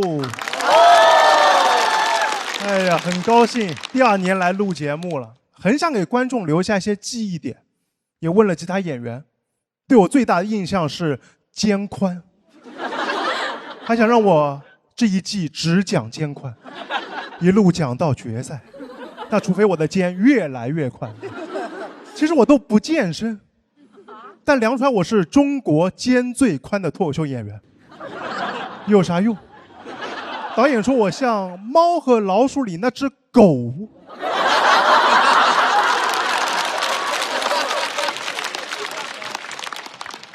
但肩宽第一这种头衔也只有我会在意，因为好歹是个第1名，我们江苏人最在意排名。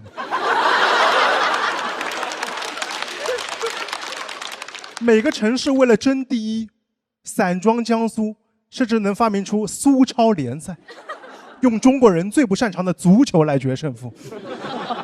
我从小就生活在这样的优绩主义环境里，很痛苦，得用高排名换别人认可，感觉很多朋友都是这样。听的最多一句话就是大家只能记住第1名，甚至当第1还不够，父母还要我们吃得苦中苦，方为人上人。但排名是没有止境的，即便你拼尽全力成为人上人，刚想休息，抬头发现上面怎么还有顶级和夯。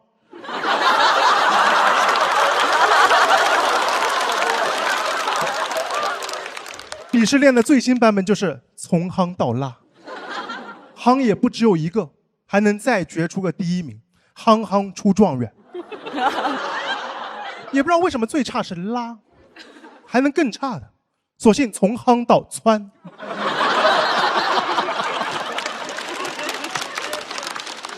现在不让中小学按照成绩给学生进行排名了，以后该不会就用这个吧？小朋友说我要好好学习当3夯学生，那考倒数都不能算差生，只是考拉。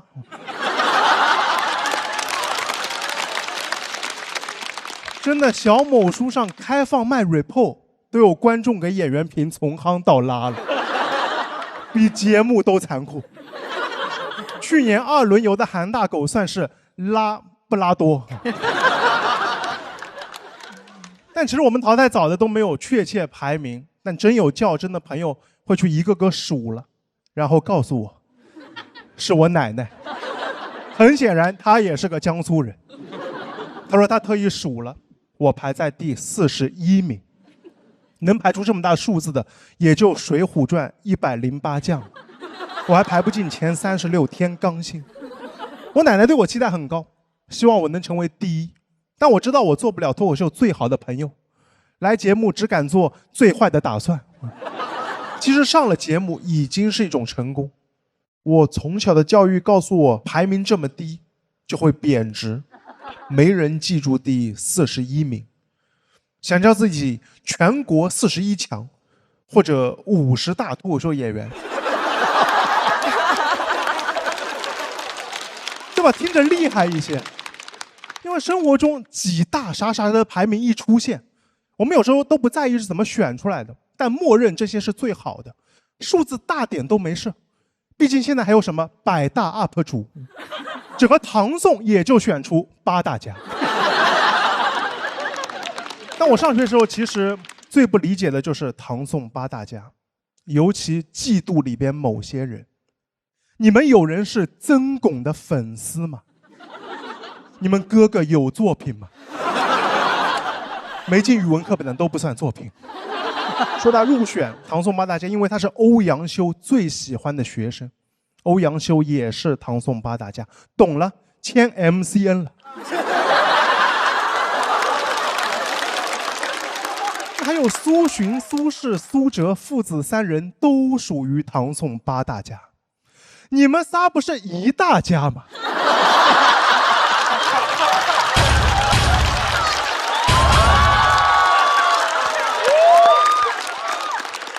这么占用公共资源，我心疼被卡出到位的唐宋第9家。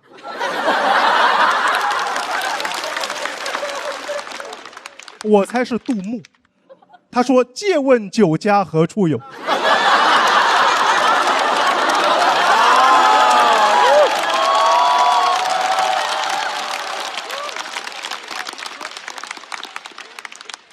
我也研究了唐宋8大家的由来。明代一个人编的散文集卖不出去，后人改名唐宋散文8大家就畅销了。确实，平时生活当中一写排名，我就更想为他买单了。普通沙滩我根本不会去，但网上说那里有世界前3的日落，我就想去看看。很多朋友说日落怎么还能排名？哎，只要地球人足够在意排名，我们行星就是可以评价恒星。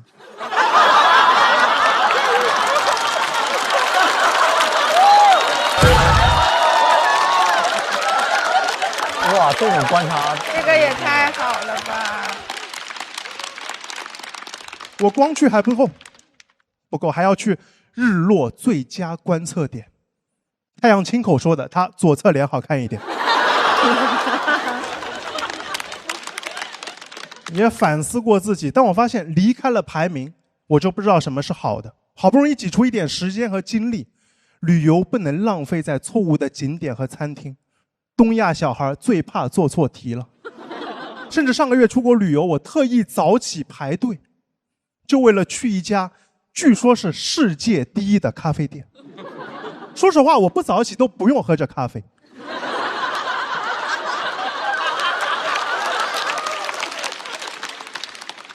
去到店里和我一起排队的，基本就是中国、日本、韩国3个国家的游客。一群东亚人排队，为了一杯美式。喝世界第1咖啡算是吃得苦中苦，喝了一口给不到人上人。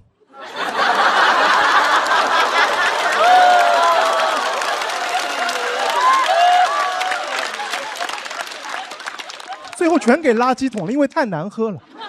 我在想，我的价值体系崩塌了，第1怎么也能踩雷？回来以后，朋友说你去的不是世界第1咖啡店，它只是2012年被某个杂志评为值得去的咖啡店里，它排第1。它是2012年第1，它不是2026年。我羡慕这家咖啡店，只要当过第1，能管用到现在。那我其实是2021年第5届单立人全国原创喜剧大赛第1。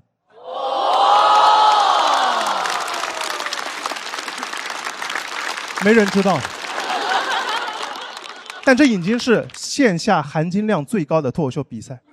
这个节目里也只有3个选手拿过这个冠军：贾浩、小齐和韩大狗。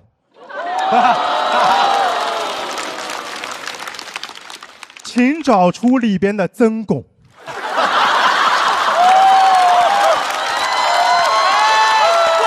曾大狗。曾巩是一种处境。1000年以后，终于有人懂他了。我喜欢曾巩。我又去研究了他，他没记忆点，只是因为文风质朴。介绍说他不借情绪放大，不用华丽辞藻，善于犀利洞察。翻译成大白话就是：咱们曾巩踏踏实实写文章，不秀低学历，不搞美妆。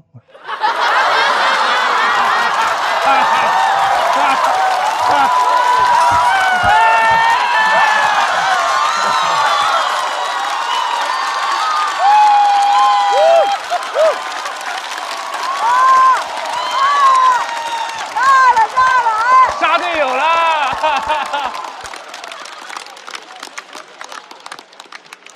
他是文本型观察式文人，我是脱口秀曾巩。有些朋友现在可能还看不出我内容的好，没关系，你们等1000年。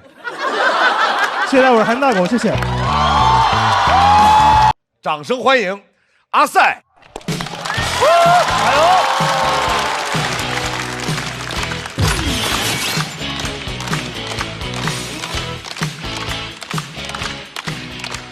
！Hello， 朋友们，我叫阿赛，今天跟大家聊聊之前做过的一份工作啊，做过一段时间的航空乘务员。感谢啊，其实很辛苦，很辛苦。服务员干活有多辛苦，大家见过对吧？我们属于是服务员干活干起飞了，不光伺候人，把人都伺候上天了。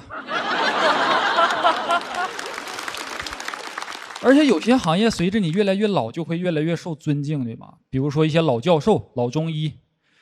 我这个随着我越来越老，我就越来越老。你没听谁夸过这老空姐、老空少啊？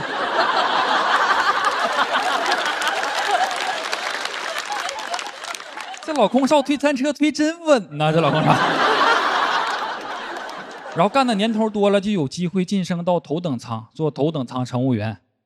然后刚开始有师傅带我，我就和他聊天，我说师傅到头等舱了，就不用像现在这样点头哈腰了吧？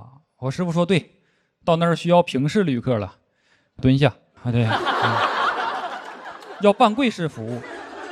别人越老越受尊敬，我越老越尊敬人家了。我尝试挑战资本，我说这么低三下四吗？这样不好吧？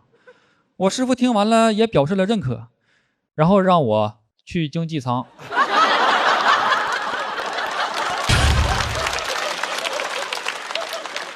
我说大家印象中乘务员的形象是很有亲和力，时刻保持微笑，对吧？我不爱笑，因为我对自己的颜值是有一定认知的。我看帅哥们一笑都是有趣的灵魂，我一笑是有趣的五官。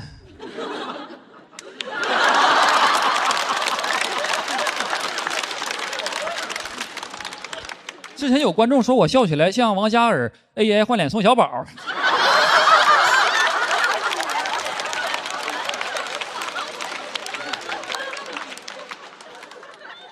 哎，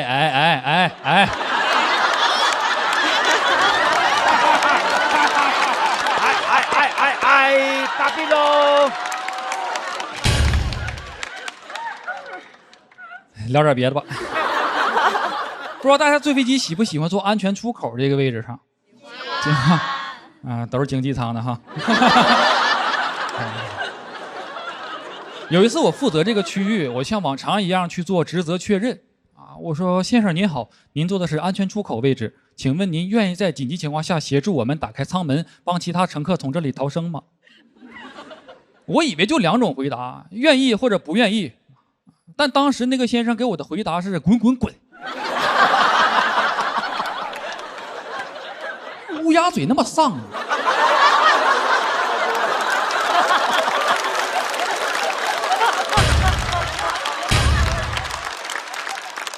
这我第一次听到这个回答，我都懵了。我想我在一个现代科技制造出来的交通工具上与传统信仰发生碰撞了。我想我一会儿还得安全演示呢，不能是以为我盼着出事儿吧？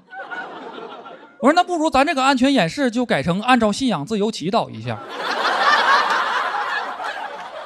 起飞之前，乘务员站一排，带着大家祷告，说老天保佑啊，一会儿我们可上去了啊。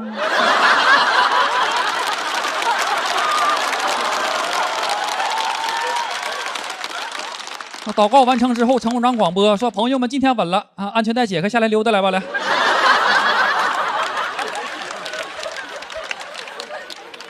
我正想怎么回答这个问题的时候呢，他老婆看出挺尴尬啊，就说他了，说哎呀，问你啥你答应得了，还真能让你开呀？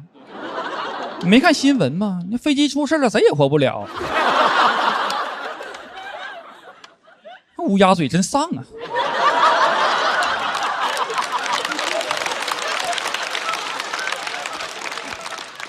就遇到这种人和这种事儿，我们就只能去自己化解、自己解决啊。所以现在我很羡慕爽剧里那种剧情，啊，员工被欺负了啊，大喊一声“老子不干了”，开门就走了。那我上班的地方，那门也打不开呀。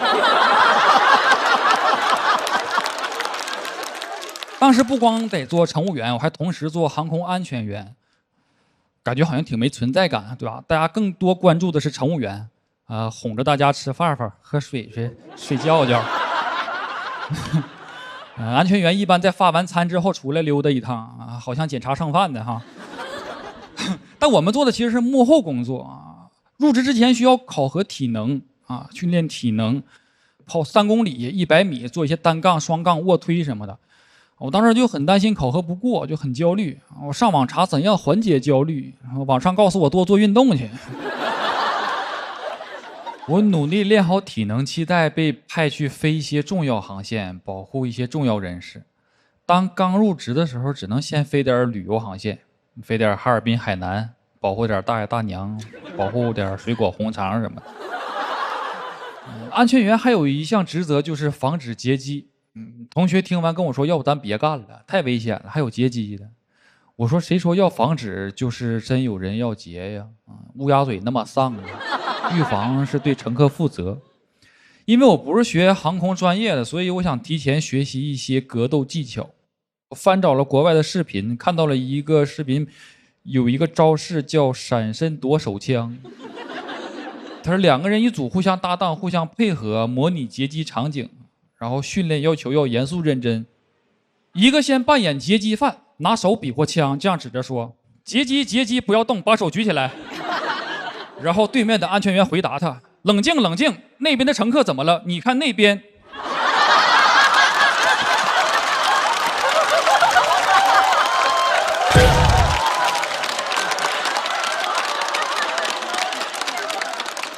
最关键的是，这个劫机犯必须得配合。然后这个时候，安全员就闪身夺过他的手枪，给他制服了。就这么一个固定的套招。我学完明白为什么强调要严肃认真了。训练难点就在憋笑这一块啊。当时不太懂，现在管这玩意儿叫慢才了哈。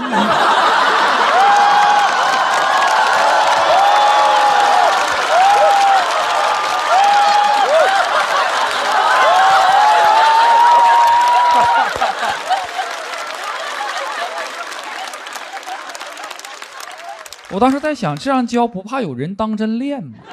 最荒谬的是，他强调手臂要用力，眼神要坚定。但真正的问题是，空手不能抢别人手枪。看完视频我都代入了，如果真发生这种情况，一个劫机犯拿枪指着我说：“你不要动。”我说：“你看那边。”你瞅一眼呢，要毛毯呢？你看那。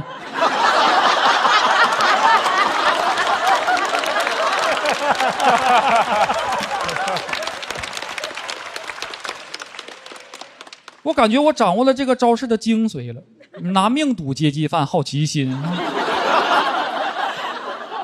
然后我工作时候在飞机上需要和乘客们坐在一块儿的，上班嘛也不能睡觉，不能玩手机，但是要时刻观察有异常行为的乘客。那你想想，一个人他坐飞机，他不睡觉不玩手机，他一直观察别人。我好像是那个行为最异常的。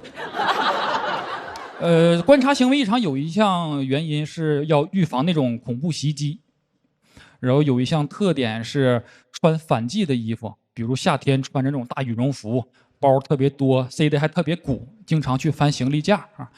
有一次按照这个特点抓着俩代购，差点给我投诉了。然后当时需要训练体能嘛，我会去健身房啊。有一次我练完了之后，冲完澡出来想拿吹风机把头发吹干，公共的吹风机。但是我刚出来我就看到一个大哥拿着吹风机，他没有在吹头发，我当时都心疼那个吹风机。我想我要是吹风机，我都得想一个设定，就是脖子以下开关是喷火吧，好不好？我去制止他，我说大哥，我说这多不卫生啊，别人还怎么用啊？直接给他说生气了。他说你爱用不用，你用我还不给你呢。我寻思你还不给我，我说你看那边，长得谢谢你们，掌声欢迎贾浩。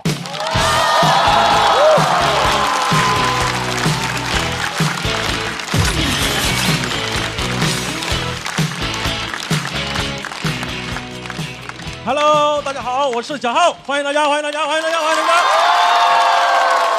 大家其实应该看得出来，今年很多老演员不参加了，对吧？我最早的时候是看观众发帖子说老演员不来参加，他很难受，我看到也很着急，我就挨着赶紧去找那几个老演员，我说怎么回事？你段子多好啊！去年不就是你把我挡在决赛第2轮的吗？真不来了。你发誓？真的，他们不来给我难受的，天天晚上喝香槟呢。我真的想对那些难受的帖子说一句话：乳之砒霜，五之蜜糖，甜到忧伤。其实我能够理解这些老演员，因为我们这些老演员很怕大家看我们看腻了，很怕大家喜新厌旧。我印象很深，脱友第1季有一个观众给我发私信说：浩哥，这么多演员，我只喜欢你，给我感动坏了。等到第2季主页一点开发的全是小四爷啊，说最喜欢小四爷，哼，笑死爷了。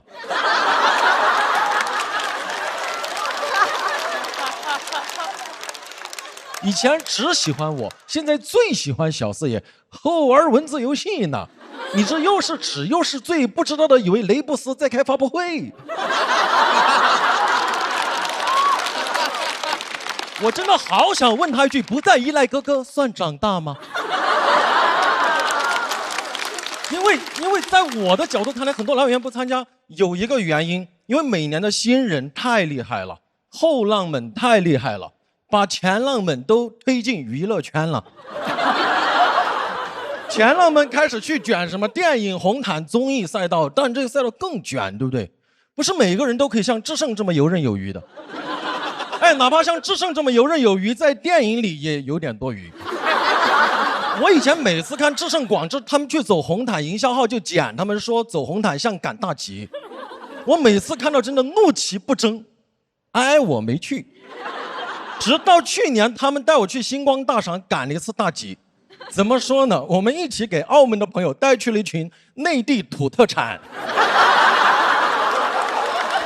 你想别人张凌赫走红毯踩着点对吧，踩着音乐走得多自信多有底气，因为他背后是上千万粉丝的支持，我背后是毛豆。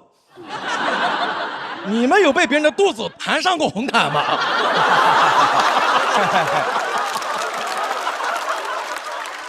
我们这帮脱口秀演员去了弄场合就想搞抽象博关注度，想红想疯了，有人悄悄学了唢呐，有人学了魔术。坦白讲，我不太喜欢这种哗众取宠的行为啊。我学了狗叫。我想的很简单，红毯上你但凡 Q 我一下，我叫两声绝对上热搜，对吧？标题我都想好了，脱口秀演员又在狗叫什么啊？但我想多了，我们这个咖位在那儿，没有人 Q 你的。我举一个细节，你们就能感受到我们在那儿的咖位。你们见过谁家明星走红毯是一起坐大巴去的吗？像批发来的。我还问旁边工作人员，我说所有明星都是坐这种大巴去的吗？他情商好高啊，他说他们的要小一些。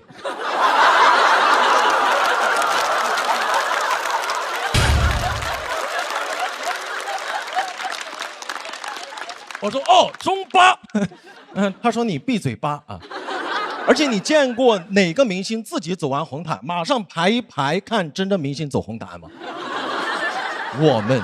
因为你见到真的那种大咖明星，你会紧张，你会激动，你甚至不好意思字正腔圆地喊出别人的名字。当时一个大明星从我们旁边走过去，我们一排喜剧演员都在那儿。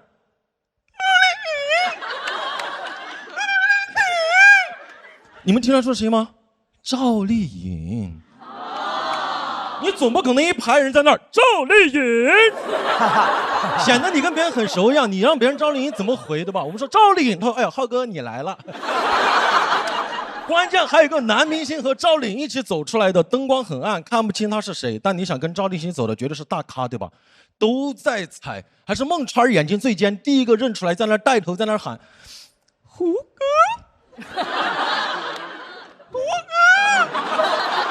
我们一排喜剧演员就像母鸡刚下完蛋一样，在那儿。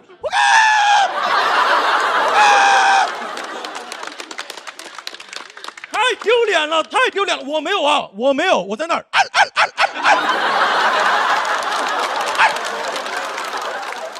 疯了！我们真的，你们全场200个观众代入一下胡歌的视角。走了这么多年红毯，第一次遇到一排神经病冲着他，胡歌，给他诠释了什么叫字面意思的鸡犬不宁。因为我们喜欢胡歌，喜欢胡歌，就这么喊了30多秒，胡歌走过来看是赵又廷。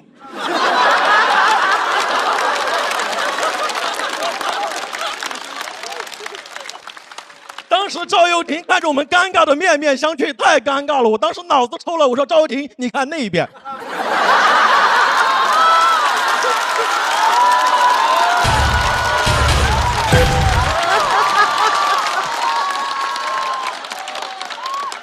那边毛豆在吹唢呐啊。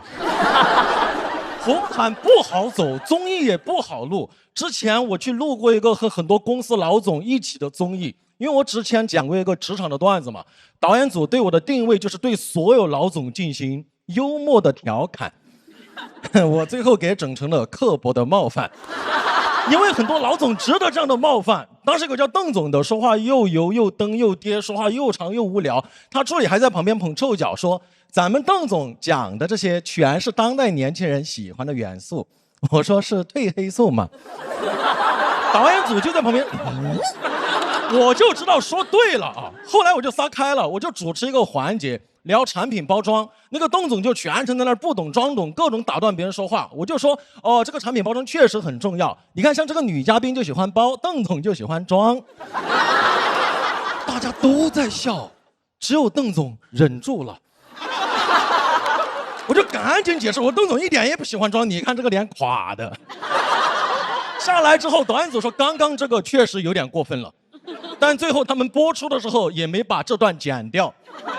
最后放出来，我成了一个情商低、没内涵、没涵养、没礼貌的主持人，我成张绍刚了。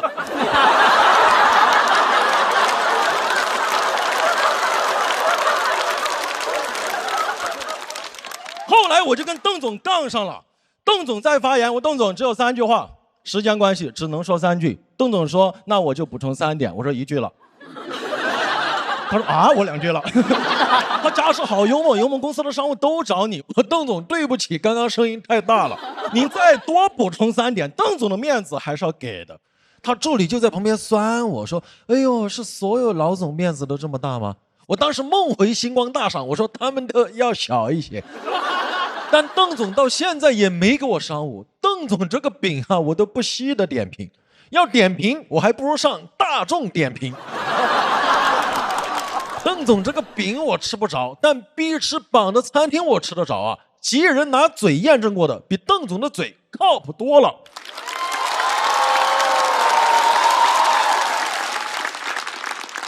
你看，在我们这个舞台，你让大家笑就能有商务，这里和外面不一样，不一样。你在这里，你只需要幽默，不需要拍马屁，因为在这里有全世界最爱脱口秀、最热情的观众们。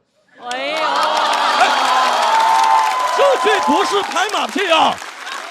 所以今年我一定会好好比的，因为我知道明年在外面蹭了一鼻子灰的哥哥们混不好就都回来了。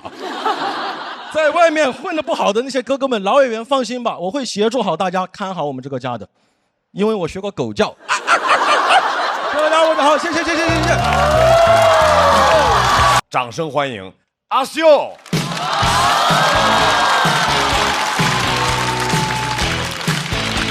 有了，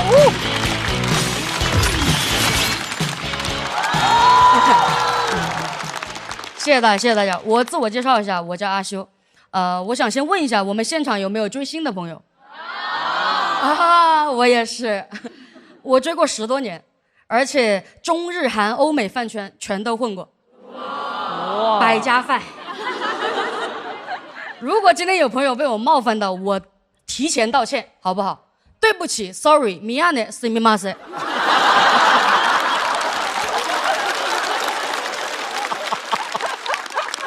我10多年前开始追，那个时候相当含蓄。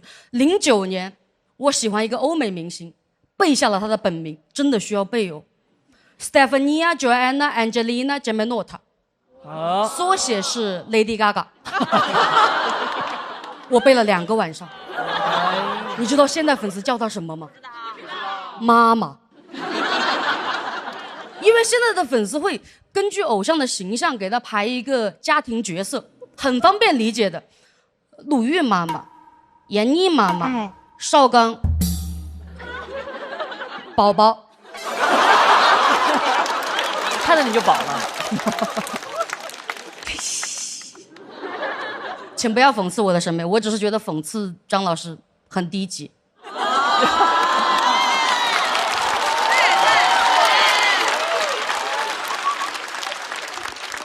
夸他才是真的讽刺。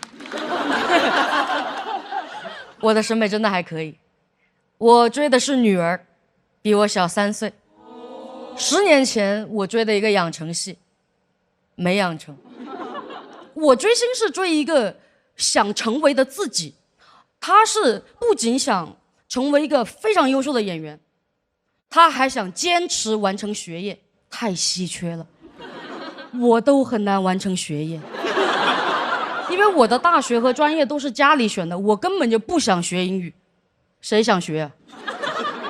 我不想学。但是这个16岁的小孩，他可以决定自己的人生。我说我一定要帮助你登上最高的舞台。为了帮他考大学，我们组了一个陪考妈妈团，就是在微博评论区发高考知识点。很难想象我们的应援方式竟然是应试。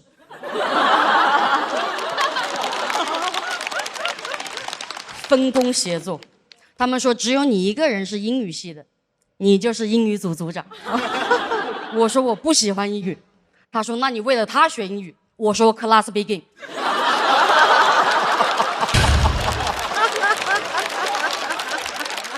为母则干巴点。我开始边学边教，半夜都要盯着评论区，因为怕对家来发错误的知识点。后来都有人跟我说，有可能评论区没有用，他也看不到，你要不要做一个横幅，去门口举着？我去了，不敢举，我怕其他人学到知识，而且很诡异啊。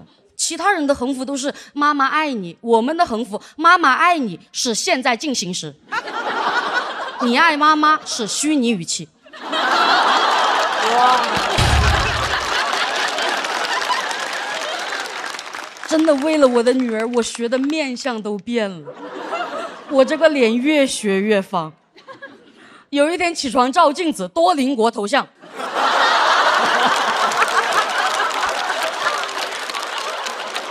一直学到我大4那年，很重要。我大4那年，他考上理想大学，我考过了英语专8。谢谢。我真的为他感到骄傲。我想，如果你可以实现自己的梦想，我愿意当你背后的那个女人，刘晓燕。真的，我们骄傲了好多年。直到有一天他说他要退出娱乐圈，去过普通人的生活。我说啊，我的生活嘛，你有这么好的条件，你足足1.6米几。他真的可以成为一个非常优秀的演员，他演得超级好。他谈恋爱还骗我们没谈的时候，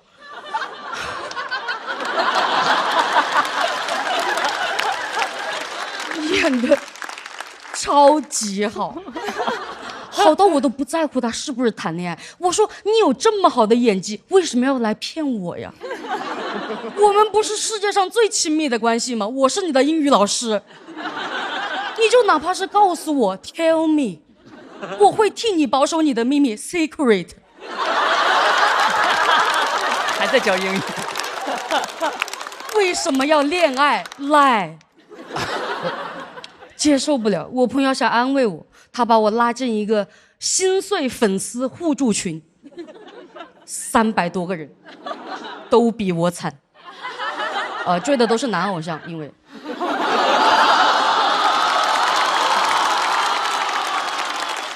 那确实是我第一次意识到什么叫不可接受的塌房。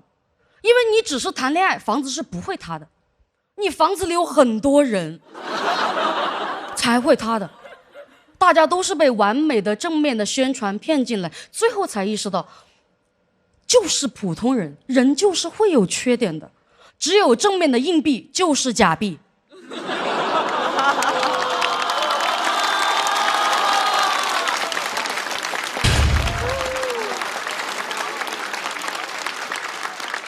我真的意识到，我的女儿没有做错什么，她谈恋爱就退圈了，而且她退圈之后给我留下了英语证书和脱口秀素材。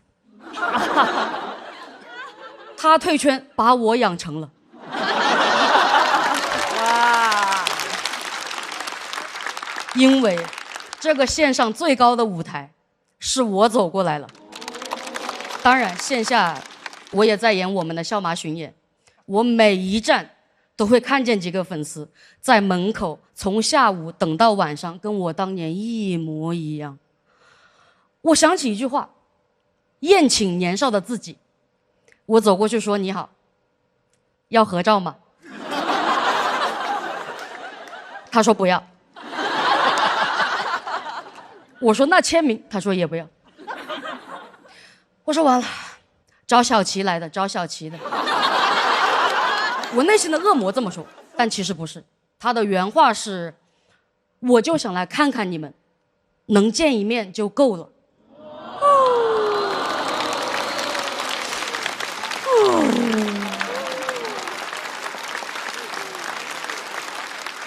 真的跟我一模一样。我什么话都说不出口，我在心里说，我相信大家都能成为更好的自己，因此请不要耗光能量来追星，而是在追星中获得能量 energy。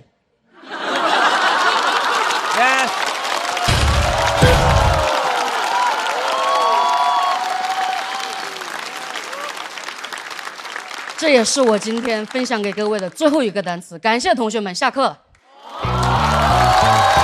有请孙熙。加油加油，放松放松放松。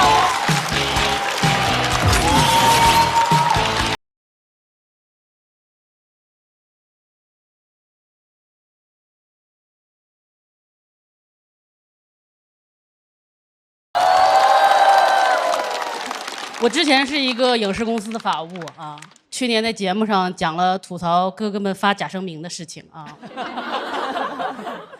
报应很快就到了。现在我也深陷舆论的风波了。事情是这样的，就是前一段时间我们公司装修就没法上班了嘛，然后我们3个员工就提议居家办公，老板就同意了，就让我们去他家里上班了。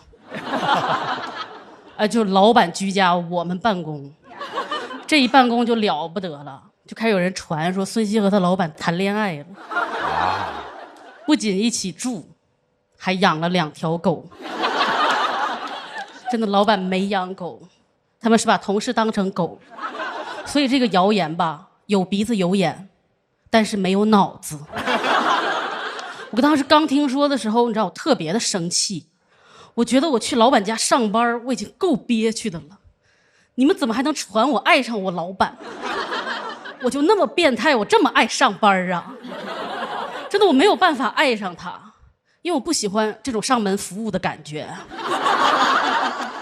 而且我和我老板真的一点儿都不搭，我老板他比我大很多，穿的也特别的朴实，还有同行甚至叫他爷爷，而我年轻、阳光，一直走的是帅气的中性路线。然后在我眼里，我和老板不光不是一个年代，我俩甚至都不是一个次元的，所以我就没有辟谣，你知道吗？因为我觉得不会有人相信这个谣言。结果大家都信了，甚至还有人祝福。哎，这个就让我的心态啊发生了特别微妙的变化。一开始我觉得谣言止于智者，谁信谁是傻子。但是当身边的人全都信了以后，我就开始怀疑，我说那会不会群众的眼睛是雪亮的呢？该不会我和老板就是很般配吧？哎，然后我就去问我的一个朋友，我说我和我老板根本就不搭，你到底在磕什么呢？他说你和你老板吧，确实不是那种传统的男帅女美，但是你俩站一起，有一种历经生活的磨难，想要在一起踏实过日子，很快会生一个大胖小子那个感觉。哎，你知道我第一次知道，就是比谣言更伤人的是对谣言的解读。我当时听完真的好生气，你知道吗？因为确实像。原来我走的不是帅气的中性风，我走的是贤惠家庭风。我都不应该叫孙熙，你知道，我应该叫孙慧芳。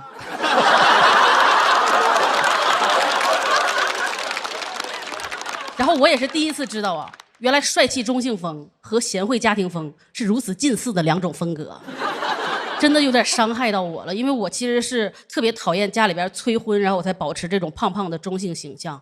我想把自己的吸引力降到最低，我哪能想到啊，把对异性的吸引力降到最低的样子，反而成了适合婚姻的样子呢？哦，懂我。确实这事儿就闹得有点尴尬了嘛，因为本来不想辟谣的，但是现在这么像之后，你知道吗？只能辟谣了。所以我今天不是来比赛的，我今天就是想正式的来和你们说一句，我真的不是一个踏实过日子的人。这个好，这个好。我表面看着很保守，但我内心是花里胡哨的。我其实是个狐狸精。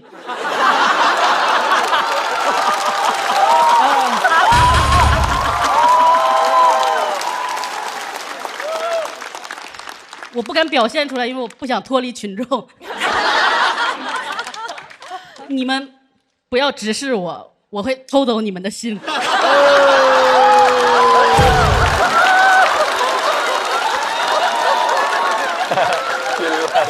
老实人豁出去了。过瘾了哈。其实这个谣言对我伤害真的挺大的，真的，因为作为一个前影视公司的法务，坦诚的说，我就没有处理过这么不红的艺人的谣言。我真的没有想到这么小的一个谣言，你知道吗？辟谣它居然辟不动，真的没有人关心你在说什么。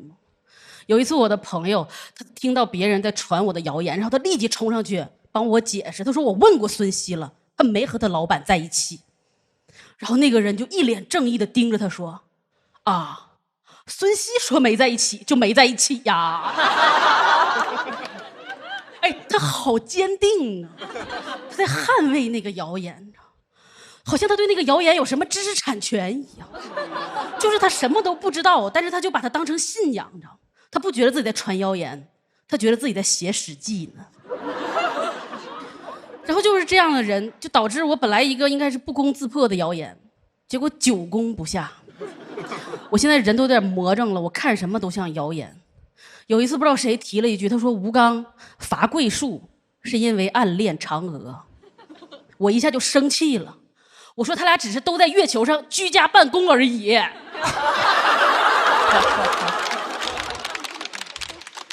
哎，真的，我发现了一个规律啊，就是大家只要看到一男一女还有动物，就会默认他们在一起，对吧？吴刚、嫦娥、玉兔，老板孙熙和狗，还有牛郎织女黄牛。我觉得牛郎织女肯定也是一个谣言，因为书上说牛郎是偷了织女的衣服，俩人才在一起的。你说哪个女生会愿意嫁给这样的变态？对，尤其是这个人还叫牛郎。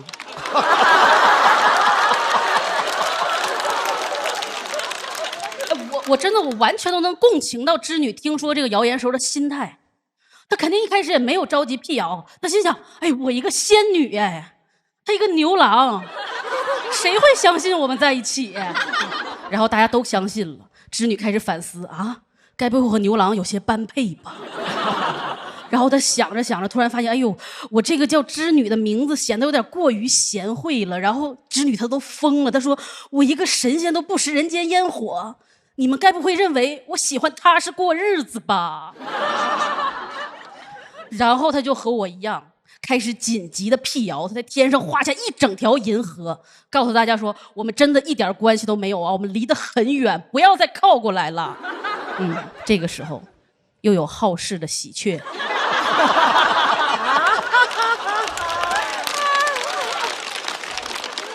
喜鹊肯定在想啊，织女说没在一起就没在一起呀。真的，你们没有想过，这天上有这么多个鸟，为什么就只有喜鹊来凑这个热闹呢？我查过，因为喜鹊呀是知名的低空飞翔的鸟类。我觉得它但凡眼界高一点儿，它就不会来凑这个热闹。而且喜鹊还特别会包装自己，说自己要组成鹊桥，不就是排队吃瓜吗？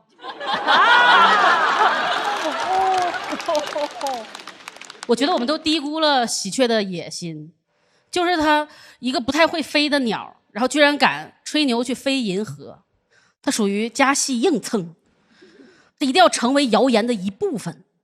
这说明什么？说明喜鹊不是什么好鸟。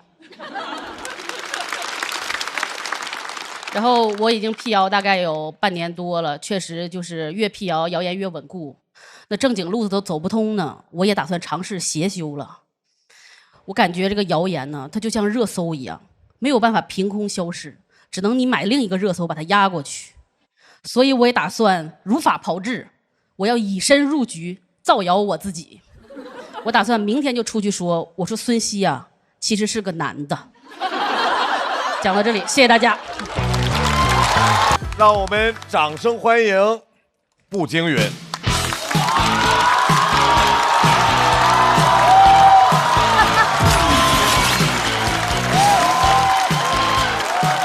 老虎。哎呀，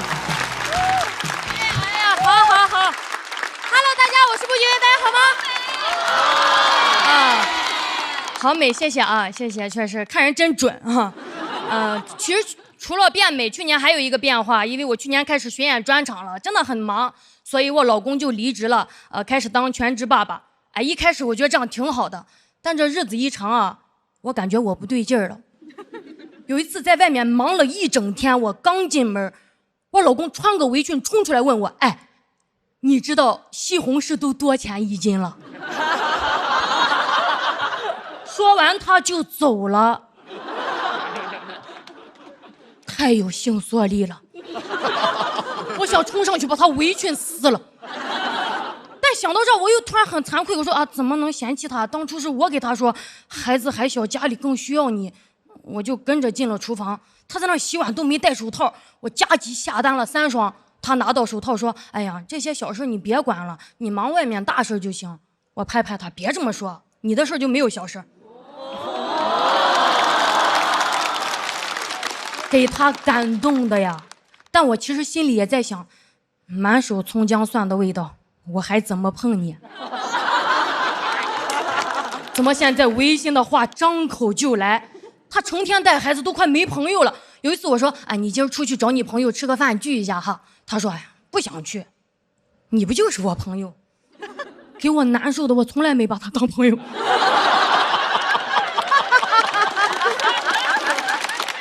我想交的朋友是鲁豫、袅袅这种能跟我聊创作、聊思想，就是让我进步的朋友。但他现在的朋友是子涵妈妈、一诺姥姥。当我跟朋友在外面，不管我玩啥，他给我发消息，我都秒回。我不敢让他失落，因为当一个人把所有的精神支柱都放在另一个人身上的时候，他就是最危险的。我都怕他疯了，去报个什么如何勾引女人的骗子班。我一回家，他说叫我干嘛？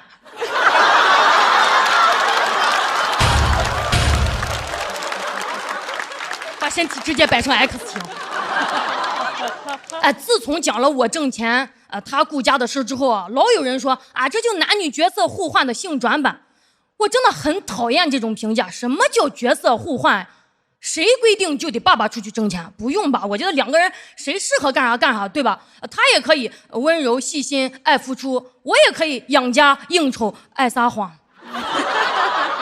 我现在确实会撒谎了，有时候去外地演出，他说你又要去出差啊，我也一脸不舍，我说哎，一上车，我还挺爱出差的，因为你工作之后，朋友会带你去酒吧见世面。到天堂了，怎么一群天兵天将在跳舞啊？我没喝酒都已经迷糊了。回到家，我老公又是那个破背心儿。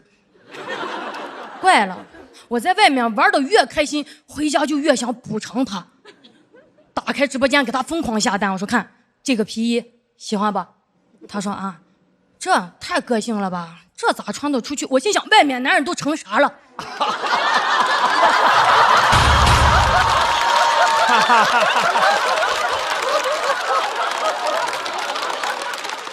收到衣服之后，先不去试啊，先翻价钱。有点贵，你退了吧。我差点脱口而出，你不花，有的是弟弟替你花。跟弟弟聊天多好呀，又开心又能装。聊 AI、股票、国际形势。一回家，他说有人去物业吵架了。对面周末还装修。这种话题我真的不是很感兴趣，但还是会跟他聊。我说啊，是吗？嘿。别问我为啥要演，问就是爱他，真的，我当然爱他。首先啊，企业家打造爱伴侣的人设，总能莫名其妙增加一些好感。其次，有人说了他忘我，不敢不爱他。再说今天摊牌了啊，我现在身边诱惑真的挺多的，我反复强调了我爱老公爱家庭，所以说如果if 还有那种上赶着来找我的小辣弟，你说那是谁的问题？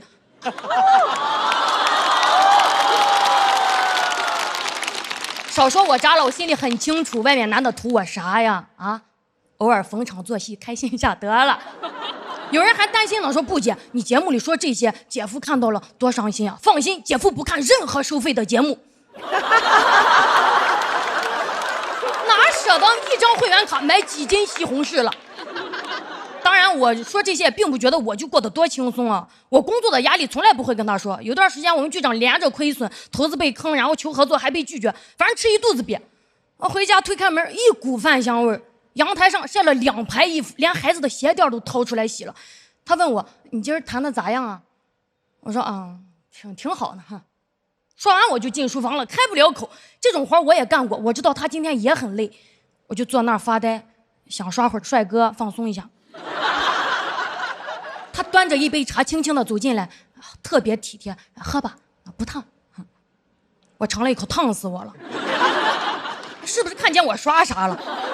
那天晚上压力大的都睡不着觉，还刷到一个帖子说没人能笑着从老公的手机里走出来。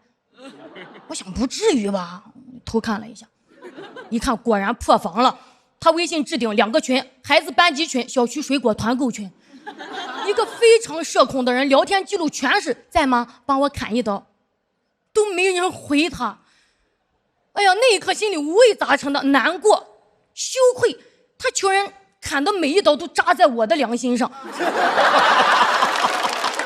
内疚的半夜给正在熟睡中的他转了一笔钱。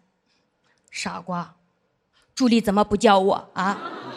突然就明白一句话，说什么爱情忠不忠心，爱到最后全凭良心。哎呦，说到良心啊，我都替他害怕。你们想想，哪天我要真瞎了心了，他什么后果啊？失去工作，没有社交，离婚让他净身出户，就连他最爱的孩子也会判给条件更好的我。他只能穿个围裙，坐在雨里摆成 X 型哭吧。这一幕是不是很像短剧里重生前的画面啊？这是短剧。一个人啊，如果真的脱离职场社会太久了，他就算重生，我老公也只会激动的喊啊，我又回到了西红柿1块5的时候。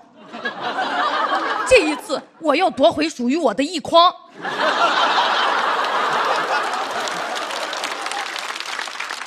每次说起这些，旁人都会说呀，姐夫真好，真伟大。为啥呀？我以前做家务带孩子的时候，没有人觉得我伟大，只觉得我应该。我觉得没什么应该的。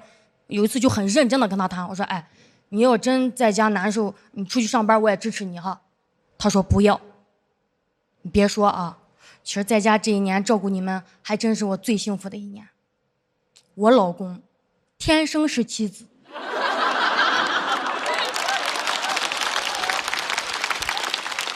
以前啊，我们总会说什么养家的人了不起，但我真觉得在家的人也很了不起。如果有一天在家的这个人有安全感、被尊重、被看见，还被爱，那养家的人才算了不起。谢谢你们，我是顾俊，谢谢大家。来自笑妈喜剧的陈火腿。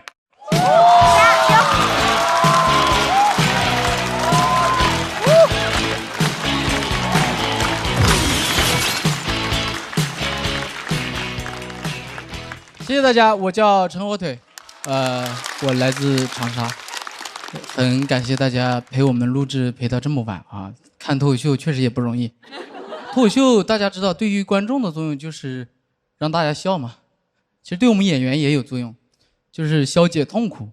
比如每个人都有自己的痛苦，拿我来说，我今年30岁，身高165，笑吧啊！笑不出来，我习惯了啊，感谢你们的笑声啊！因为之前一直因为自己个子矮自卑，讲了脱口秀之后啊，也没有因为个子矮自信起来啊。也不是说我每天走出去说老子1.6米牛不牛，不是啊，是没有原来那么在意了。因为痛苦起码是艺术创作的源泉嘛，所以我在这一行最不理解的人就吕博伟。怎么长得高也说自己痛苦啊？行吧，可能他也痛苦了，但肯定比不过我。长痛不如短痛嘛。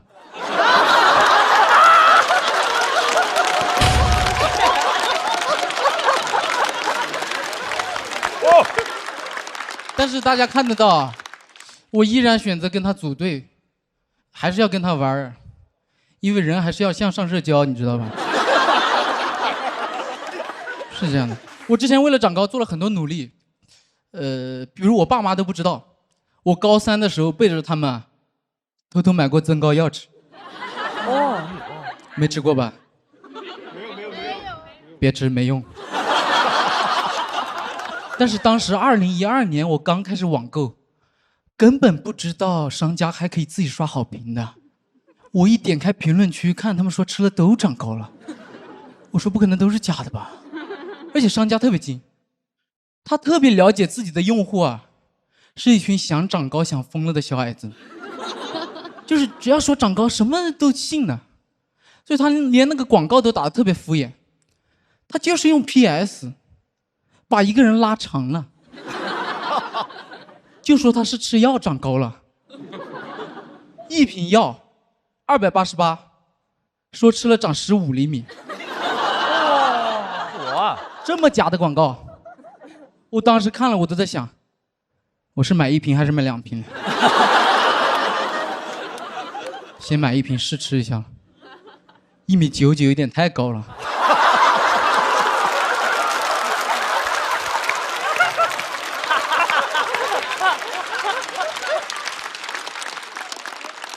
我先买了1瓶，先试一下吧。吃了没到1个礼拜我就断药了，因为我当时看电影的时候，我突然反应过来一件事情，我说曾志伟他吃不起这个药吗？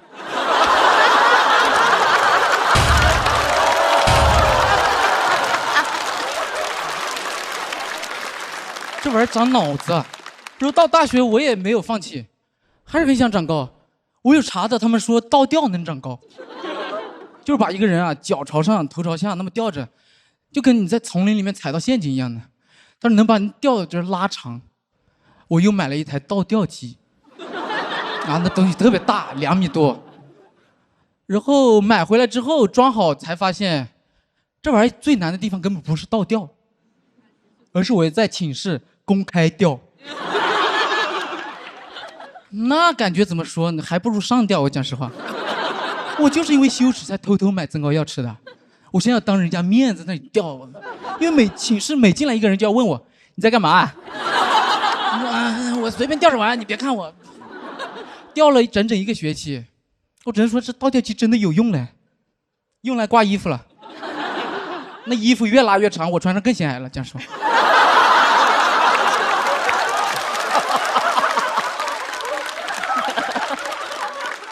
很难，就是一直想长高，但是做了很多努力也没有长高。我觉得这种是最悲哀的，就是我努力了之后依然这么矮，会导致我比那种自然生长的矮个子要更加的自卑敏感，就经常能从人家的话里面不自觉的听出一些那种冒犯的味道。就有一次我是路过一个商场，我没有打算买东西的，然后有一家那个服装店的那个导购员在门口喊我说：“帅哥，进来看一下了，里面有你能穿的。”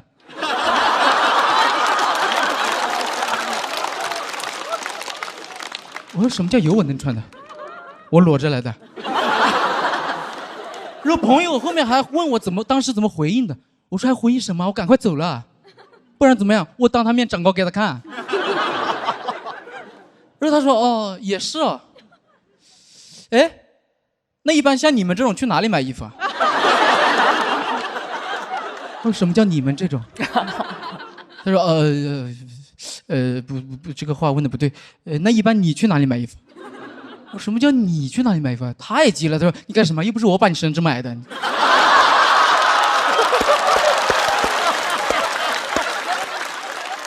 人太敏感了，没有办法的。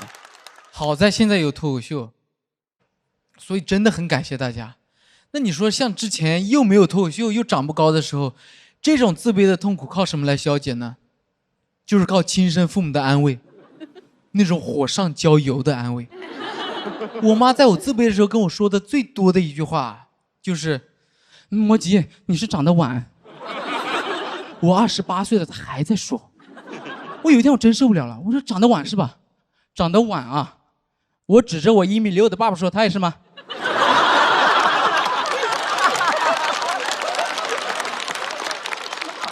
他说：“哎呀，你爸原来1.5米，生了你长得1.6米的，哎呀。”他已经开始乱讲了，我不知道自己在讲什么。但我爸最不爱听我讲这话，他不自卑的，他不仅自己不自卑，他不允许我自卑。我一说身高问题，他就会来说教我，说什么你一个男的天天在意身高干什么了？我跟你说，一个男的他只要有本事，那他越矮就显得这个男的越有分量。我说就是没本事啊。那我越矮就只能显得我这个男的越矮呀。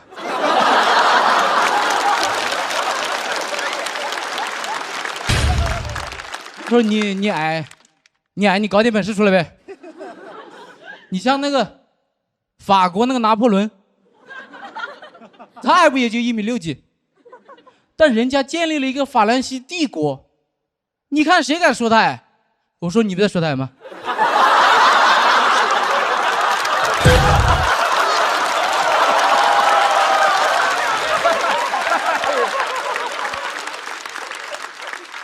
你在讲什么呀，爸爸？还越矮越有分量，你矮上瘾了是吧？哎呦，我头一次见矮的这么硬气的。什么叫个子矮有本事就行了？他又不是因为个子矮才有的本事。人拿破仑怎么来的？矮子里面把将军拔出来的。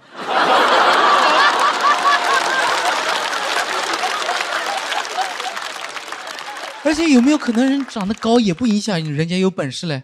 啊，你像姚明、易建联、乔丹、科比，还有继续说吗？说不完的哦。你就只有一个拿破仑哦。真的会安慰人嘞。举个什么破例子？举个拿破仑的例子。这话都不能细想。他那话什么意思呢，朋友们？我爸那话意思就是啊，一个普通的成年男性想要不被嘲笑，他的身高需要长到1.7米以上，而我们矮子需要建立一个帝国。谢谢大家，我是陈火腿。掌声有请李奇宝。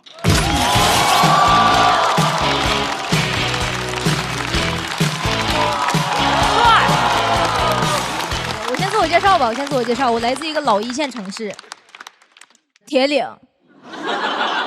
我先跟大家分享一下吧，我最近发现我的婚恋观已经跟同龄人脱轨了，就我身边人都挺恐婚的，我发现我现在不恐婚，因为我觉得可以离。哎，我能这么讲，完全是我家庭环境造成的，就是我家里从我爸、我妈、我姥、我姥爷、我大姑、二姑、大姨、二姨都离婚了。哦，巴黎世家。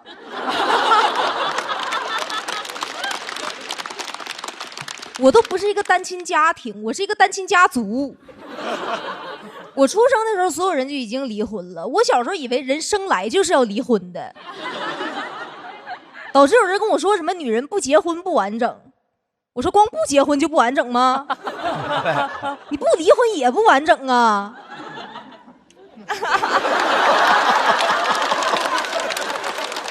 我觉得现在大家把离婚这个事看得太重了，说什么家里如果有一个人离婚就什么家风不正，我说那是离得少，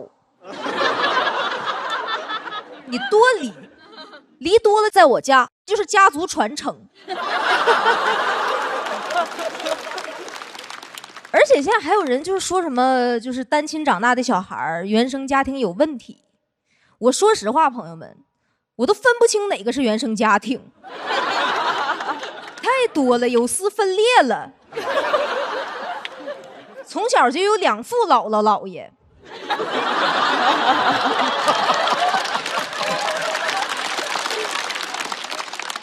亲爹后妈后爹亲妈，新姑父老姑父新老姑父。你感觉别的家族繁衍方式靠生育，我们家靠吸纳一个新的家庭。愚公生在我们家，第2年就移山。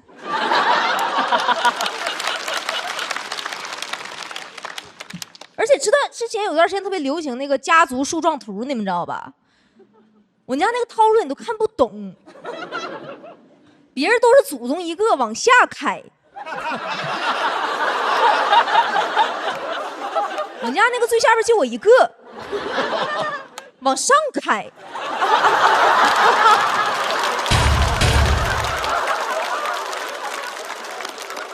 你乍一看分不清谁是祖宗。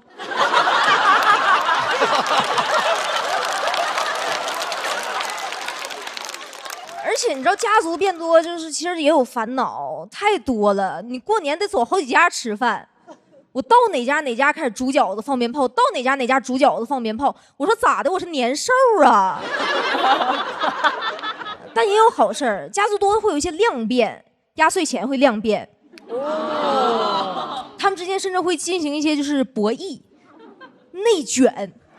之前有一次过年，我姥给我200，他跟我说，他说去跟你姥爷说，姥今年给你500。那年我姥爷给我1000。我说这个好，我消费内循环。我第2年还给我200，我跟我姥爷说，我说今年是5000。被识破了，他俩就是毕竟曾经相爱过吧。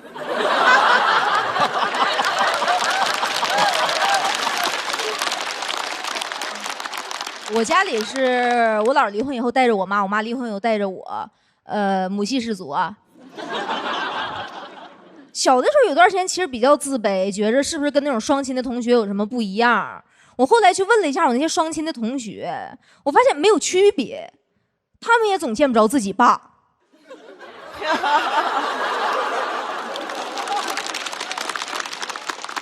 而且我后来发现，就大家的爸爸都在缺席，至少我爸是合法缺席。小的时候有段时间确实很想感受一下父爱，很想感受一下，去我爸家住过1个月，感受就是没啥感受。当时那个感觉就是在沙发上多了个东西，这个东西还会一边打呼噜一边跟你说，他说别管电视。我后来甚至开始支持我妈离婚，我真支持她离婚，因为我确实不喜欢就是沙发上有杂物堆积，而且我妈每次还会再婚，每次对，每次再婚我就会收到一笔改口费，我已经收过3次了。我觉得第2次的时候就不叫改口费，应该叫封口费。甚至有一次我爸也给了笔改口费，他想跟我妈复合，想让我给他说说好话。但是你说我当时已经见过太多财富了，我不想让他俩复合，我只能跟他说，我说你先交钱吧，事儿我看着办。时间长光收钱不办事，我爸也开始着急，总跟我说那种话，说什么啊，你不想有个完整的家吗？你妈天天在外边玩不回家，你心里不难受吗？我说不难受啊，女人嘛，她在外边玩无所谓，心里有这个家就行了呀。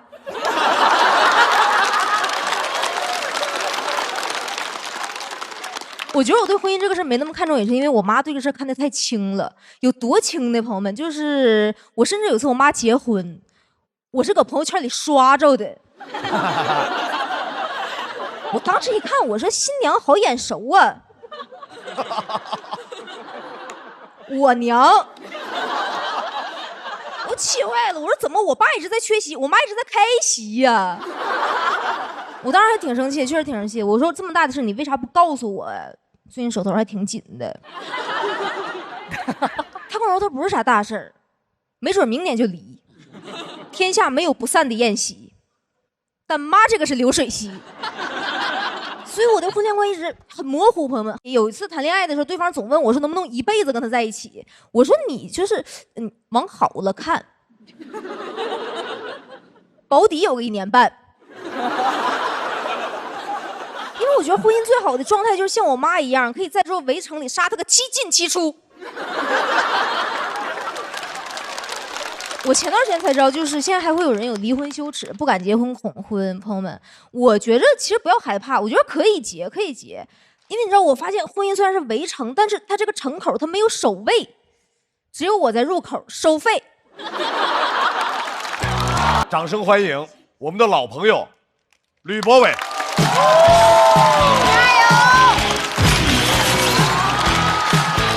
好的，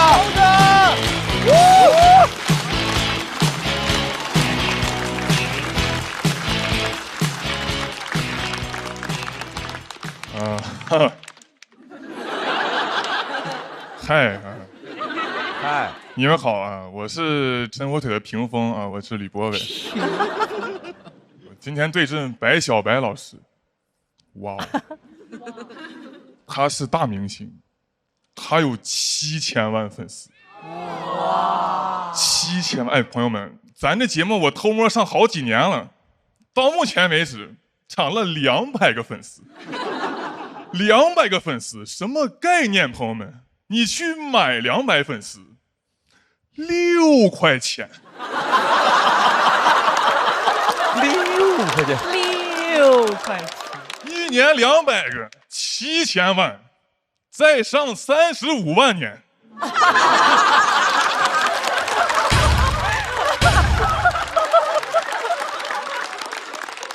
涨了一些粉丝，但是也不是非常好的粉。你不，其他人的粉丝构成，要么男人居多，要么女人居多。我这个粉丝，熟人居多。我不开玩笑，我上节目收到这条微博私信，内容是儿子猜爸爸是谁。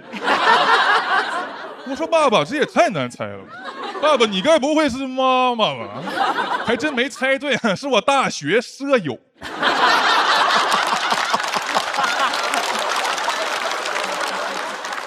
去年也来了，表现得更差，只有1轮还被快剪。快剪就是把段子稍微剪掉一部分，给我稍微剪掉一部分，从7分半剪到35秒，还没有番茄广告时间长。哎，我觉得不能这么剪，因为我本来讲的是我说我因为长得高，看起来有点傻，有点不聪明，为了证明我聪明，我去读研了，很难想象把读研给我剪。就剩傻了。现在我那段看起来非常诡异，我一上台我说大家好，我叫吕博伟哈，我挺傻的，但其实呢，我就下去了。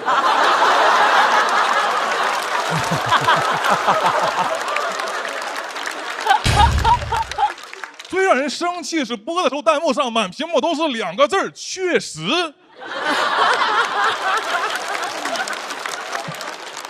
而且我本来以为被淘汰、被快剪就很差了，我没想到还有更差的事情出现。因为老实说，其实我那都从表演到文本都挺拉胯的，从头拉到尾。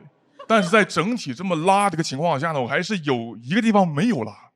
我当时在台上的时候呀，裤链没拉。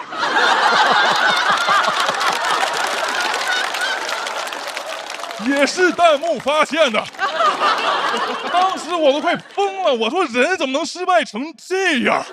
哎，人怎么可以既掉链子又掉链子啊？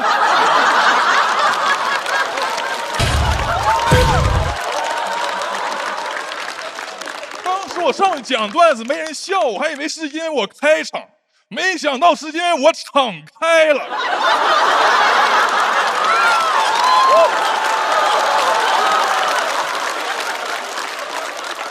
而且裤链没拉还不是最丢人，最丢人的是我裤链没拉的同时，还要搭配上我那段装疯卖傻的内容。正常人裤链没拉，你就感觉不小心没拉；我没拉，就感觉是因为我妈妈没给我拉。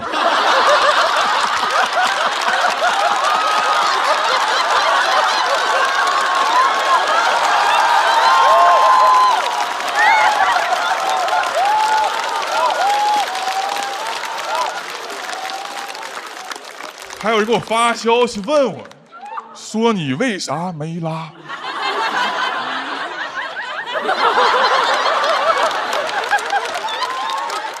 这有什么好问的？为啥忘了呗？不然呢？太热了。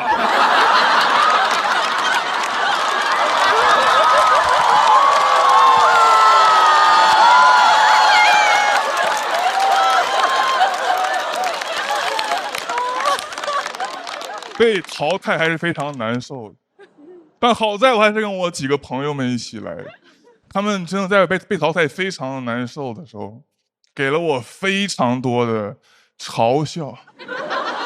当时比完赛，他们说安慰我，然后把我带去那种饭店包间吃饭，但那个包间我一进去我想走了，因为里面的每个人除了我之外都晋级了。当时我说这地方就没有必要叫我，这什么配置？庆功宴带俘虏过来，拿我祭旗吗？还是什么？坐那吃饭，没有人跟我说话，还是挺尴尬。但我还挺厉害的，我吃了没一会儿，我就把这顿饭的主角抢回来了。因为我吃了没一会儿，我的嗓子就被一根鱼刺儿给卡住了。刚卡住我还挺高兴的，我心想他们终于可以把关注放到我身上了。我一拍桌子，我说都别吃了，帮帮我，我被什么刺儿给卡住了？他们说啊，怎么是心里面的刺儿吗？然后就给我想办法，说让我吃点硬的东西，把这个鱼刺儿顺下去。也不知道什么东西硬。我那个朋友徐浩伦，嘴真贱，让我吃点他们的段子。我说兄弟，是不是太硬了这东西啊？他说你要觉得噎可以背下自己段子，反正够水。然后开始给我想办法，给我想了很多办法，喝醋、吃面包、吃贝果、吃拉面、吃饭团、葱油饼。反正最后一个是我自己想的，去医院。吃不下。胃里面全是五谷，没有点杂粮。我说我要去医院，他问我说你为啥要去医院？我说吃饱了撑的，为啥去医院？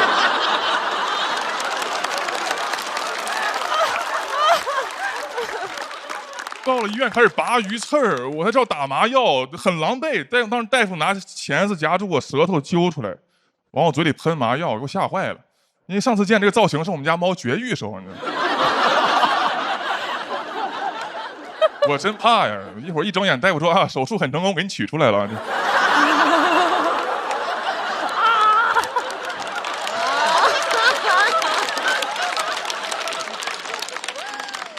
喷麻药，大夫拿起麻药给我喷了一下，问我麻了吗？我有点不知道怎么回答。他问我麻了吗？也没说多麻，算麻。我还以为他会把我直接喷晕过去。那个大夫给我喷了一下，说麻了吗？我说没麻呀。再来一下，麻了吗？没麻呀。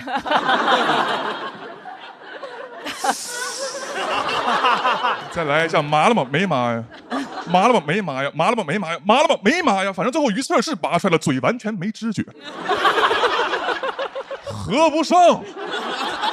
当时我那个状态真的特别像一个智商真有问题的人。他们过来问我说：“哎，你是完全没知觉？”我说：“那也没有味觉了。”到这儿我挺感动的，我也想他们终于开始关心我了。感动还没有1秒钟，他们第3个问题彻底把我击碎。他们竟然完全没味觉，是不是可以吃粑粑？我想骂他，但是说不出来话，好死不死流出2滴口水。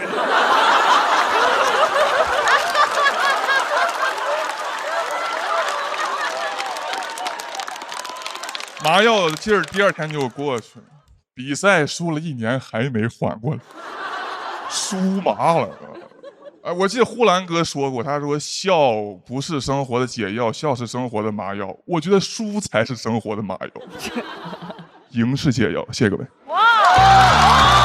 隆重有请最后一位选手白小白。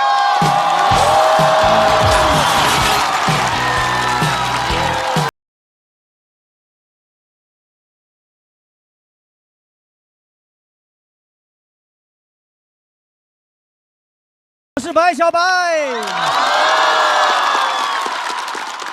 第一次参加脱友啊！但是3月份我参加了主咖那个节目，拿了个 Talking， 击败了何广智，成功的拿下了冠军，获得了来这边当选手的资格。其实我还是很喜欢脱口秀，脱口秀呢喜欢蹭我，不是喜欢用我啊。对，所以说呢，我也不会什么开场。真不会，但我以前演过2人转。按照我们那个逻辑，一般开场先来个小绝活。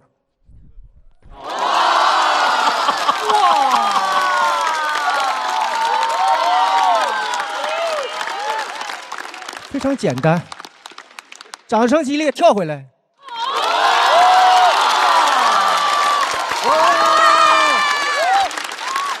3、2、1，回来。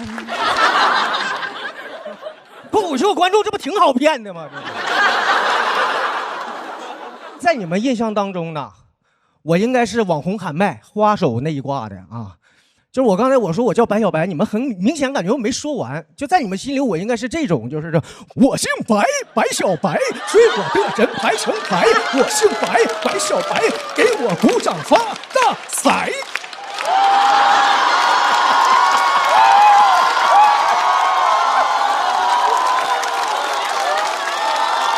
为什么？这不都是我的受众吗？到底谁说我土？都脱口秀演员说的，说我有500多首歌，全是口水歌，说我口水特别多。不是，说我口水歌，那你是没婚礼吃过大席。你要是婚礼不听，你在网吧、台球厅、出租车、商场都能听到我的歌，我天天对你们吐口水，搁那儿，知道吗？还有我说我的歌不是我自己写的，我500多首歌不是自己写的，这纯造谣。我在这里必须郑重澄清一下啊，我至少写2首。我为什么写的少呢？因为我不会用 AI 写。对，因为现在 AI 写歌特别厉害。我以前呢从一些音乐人手里边去收歌，他们以前7、8天发我1首歌，现在呢1天发我7、8首歌。我就问他们是不是 AI 写的，他们说都不承认。那你就奇怪了，全行业没人用 AI， 但是 AI 就是发展特别快，就像我的歌一样，都说没听过，但是播放量就是巨高。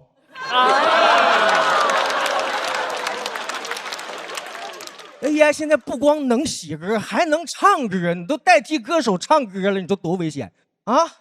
我教你们怎么识别 AI 唱歌还是人唱歌曲，非常简单，就唱的好听的那个就是 AI 唱的。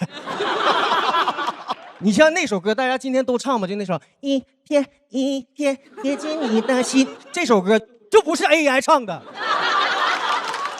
AI 呢是高科技的东西，它不统接地气。AI 能服务工厂，它能服务了广场吗？服务广场不还得靠我们花手 DJ？ 后来的我们没有走到一起，哪怕我多年以后还，我姓白，白小白，吹我这人。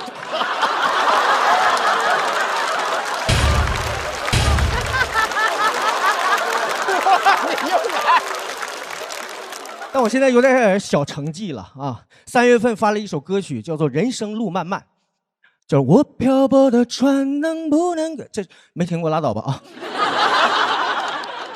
好，当时赶上了周杰伦老师也发专辑，但我成功拿下了 Top 榜第1名。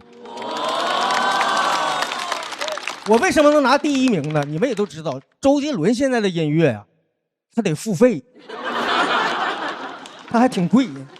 当然，周董的歌曲付费，你们也就不要觉得我就便宜啊。我之所以能达到第1名呢，是因为我有7000万粉丝的支持。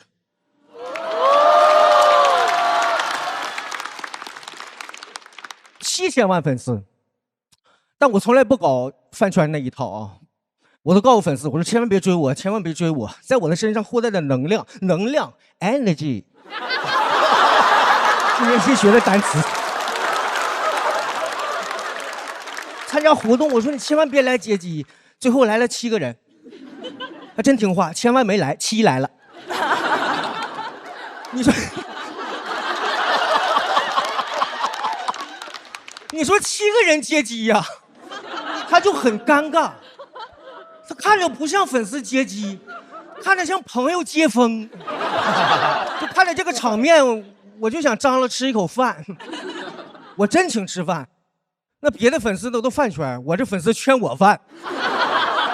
说到这儿呢，大家也都发现我有多重的身份。我做网红的时候，大家说啊唱二人转的；我做音综的时候，大家说我网红；我说脱口秀，他们说我口水歌，好像我总跟大家对不起颗粒度。我想说，他们爱说什么就说什么，我从来没有停止过努力，你们也是一样。人生没有剧本。让你伪装、让你奉承的都滚，只有做自己，脑子才不会变蠢。这不是给你们上什么价值啊，这是我下一首口水歌的歌词。谢谢大家，我是白小白，谢谢。哎，掌声欢迎 Harry。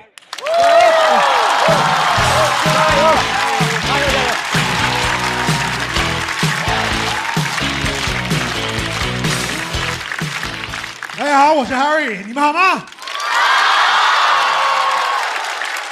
其实我发现我的身份很多，我是一个土生土长的英国人，住在中国的外国人，一个巴基斯坦裔的2代移民。今年我搬到上海了，现在我身份简单多了，我只是个外地人。然后因为我身份很多，有时候有些人会拿我当外人。有时候又不拿我当外人。我刚搬到上海的时候，我邻居阿姨跟我说 ：“Harry， 你这个英国人，怎么跟电视上的英国人长得不一样哎？”我说：“阿姨，我确实跟英国人不一样，阿拉伦敦人哎。”哎，我开玩笑，其实我爸妈他们小的时候，他们从巴基斯坦移民到英国了。哎呦，这可了不得！什么英国的？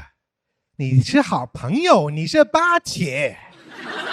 后来发现中国说那些巴基斯坦人还挺好使，所以我喜欢这边。因为实话说，除了中国，没那么多人那么看得起巴基斯坦。在英国还有一些人会歧视我们，说我们巴基斯坦人都是恐怖分子。就我每次背包的时候，大家害怕我。我从小坐地铁没被挤过，他们怕我炸场。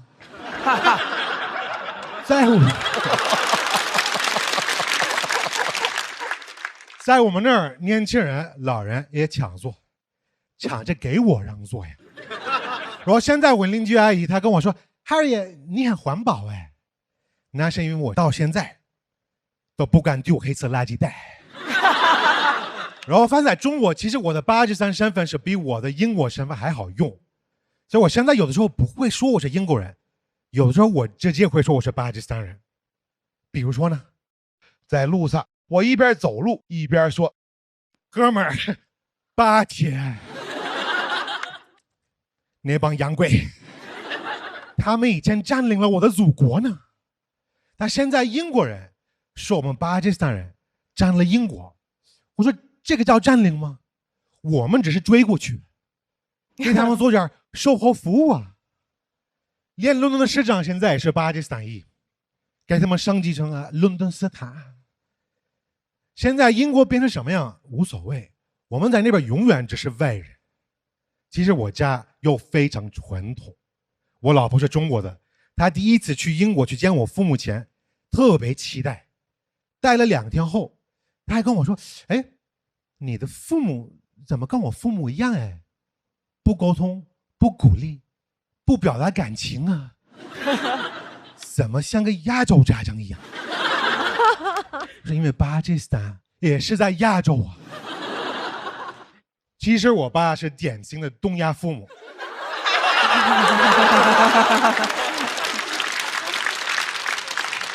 在他眼里我干什么都不行，他老跟我说：“你那个工作不行啊，不稳定，你快回来，在伦敦考个公务员。”对，我爸这是长得像中东人，思想是个山东人。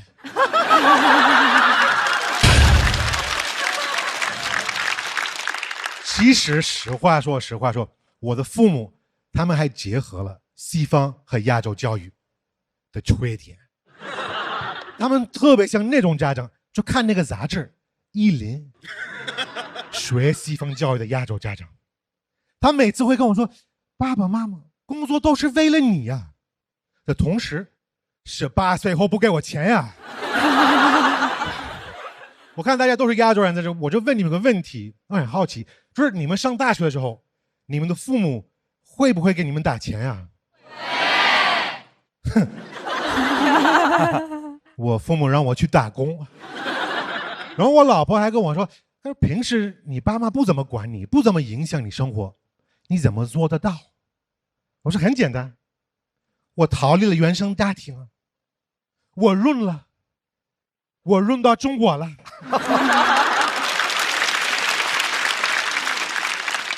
然后现在为了留在中国，我前段时间我还去申请了中国的绿卡，叫5星卡。但申请前，我们现在就要做个体检，什么都很顺利。但是这个体检表格上有个问题给我问住了，2个字儿：肤色。我想，不问民族，不问人种，肤色，还不如问品种呢。但是我不知道该怎么填，我去找工作人员，我说：“不好意思，你能帮我看一眼？这怎么填啊？”他一看我沉默了，好像没见过我这样的。他还小声还说：“不是黑的，也不是白的。”哎呦，小伙子，你要不先空着，一会儿等领导回来让他定吧。他老说他看人准呢。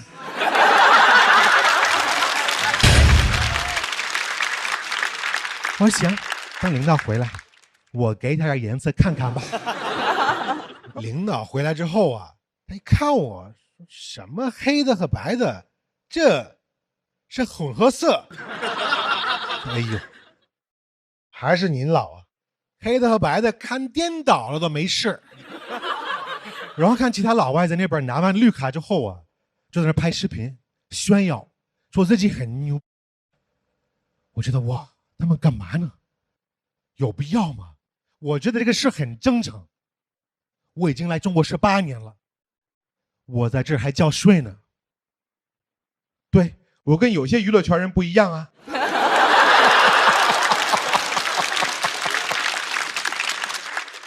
我不光交税，我还交养老金呢。但是我不知道以后能不能拿得到啊。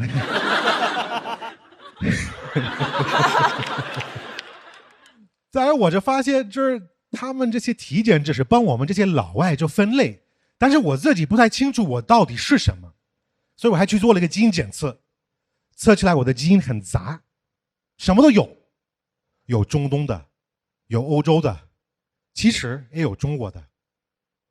对，家人们。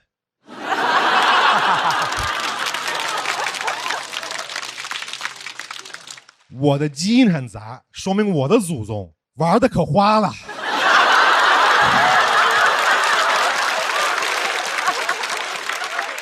然后我基因很杂，其实就有个好处，我可以说我是任何地方的人，连那边的 local 都会信。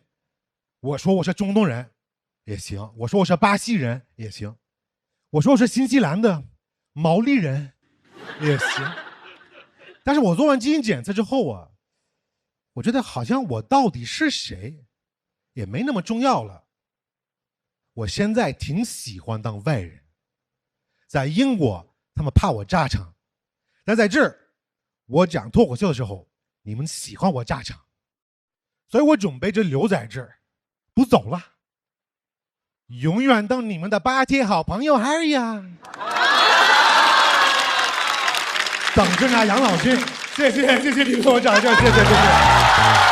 掌声欢迎菜菜。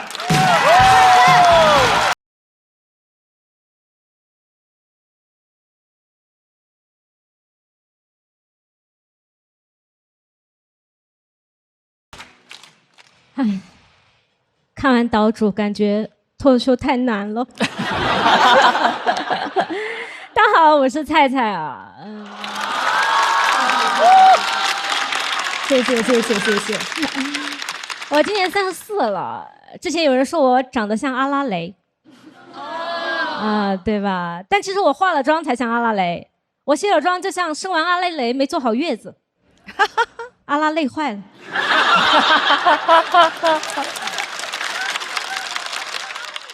最近还有朋友夸我说：“宝宝，你就是一个香香软软的小蛋糕。”我说：“我都30几了。”他说：“那你也是一块香香软软的老鸡蛋糕。”哎，我以前小时候想到自己活到30几啊，我觉得天哪，该死了。我都没有想到，竟然是该死的甜美。说实话，我希望我显小，但我希望我是那种就是花了很多钱做医美的显小，就你们能从我的年轻里看出我有为。不是小蛋糕，是看起来能够分蛋糕，就算分不到也能分到一些奶油小生。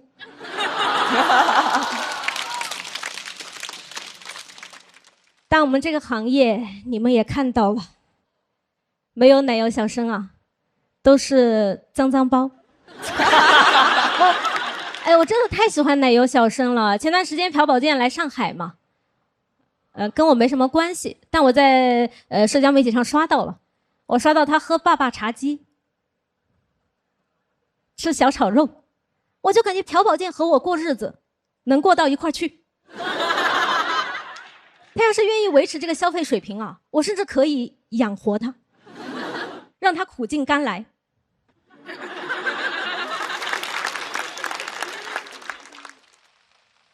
34了，还在幻想，因为现实让人幻灭。就去年我见了一下高中的白月光，他已经完全变了一个人，已经有了第1套房、第2辆车和第3个家庭。我只有房啊，还塌了。这以前他是那种跟人说话都会脸红的青涩小男生，但那天我们吃完饭之后在路边等车嘛，他开始一边抽烟，还卷起了他的上衣在那拍啤酒肚。这个时候有观众把我认出来了，菜菜，我好喜欢你啊！我说我不是，我怕他误会这是我男朋友。如果他实在要误会的话，我希望他觉得这是我爸爸。因为是这样的，我之前在台上也吐槽过抽烟和啤酒肚，我怕传出去说我私底下烟酒都来。但34也有一个好处啊，就是家里完全不催婚了，真的完全不催婚了，因为马上就35了嘛，就会变成一个不能考公务员的高龄产妇，成分非常的复杂。就以前26、7的时候还会给我制造焦虑，说抓紧了，女的一过30就只有找离过婚的了。我以前不相信，但最近身边的朋友开始离婚了，在为娶我做准备了。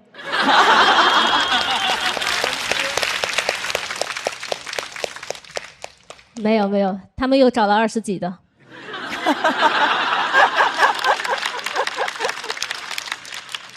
能理解啊，我也想。但现在其实挺迷茫的，真的挺迷茫的，因为我觉得好像30+的女性啊，你要么成家，要么成功。我还想成功，但是我的身体吧已经有点跟不上了。我今年检查出了4个乳腺结节，就我现在想熬夜写个稿，都怕我的乳腺加的梗比我还多。不能熬夜了，但开始起夜了。我也没有想到成年人的松弛是从膀胱开始的。就以前我出差都是选那种靠窗的位置，我现在都只选过道了，不关心风光了，只关心膀胱。只要有一次我坐靠窗的位置，旁边的大哥半小时为我的膀胱起立了3次，我挺不好意思的。我怕大哥在想，虽然人有3级，但半小时3级，你是不是红果短剧？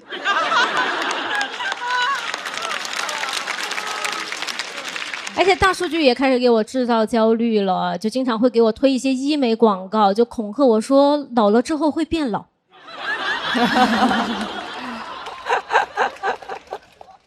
但看多了还是会焦虑，我现在甚至都有点希望我足够老，就比如说我80岁，那我就不怕衰老了，我怕摔倒。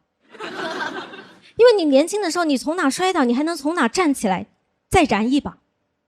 但80岁摔倒，我就只能再燃一把。很迷茫啊，但是一刷社交媒体就发现大家都好坚定啊。就我昨天还刷到一个帖子，那个标题是35终于知道了如何过好这一生。我点进去一看，他1月在东京，2月在巴黎，3月在南极。我就感觉他也不是35终于知道了如何过好这一生，他就是35终于知道了怎么报旅行团。我要是35像他这么过，我都过不到36。但前几天大学的闺蜜还发消息跟我说她羡慕我，说没结婚，一个人想干嘛就干嘛。我就问她，我说你是不是和你老公又吵架了？因为我们现在很少聊天了，因为之前有好几次我就发现她转头就跟她老公说了，就跟她聊一些心事和秘密，就连我有4个乳腺结节她都跟她老公说了。以前我从来没有想过，这个世界上最了解我的男人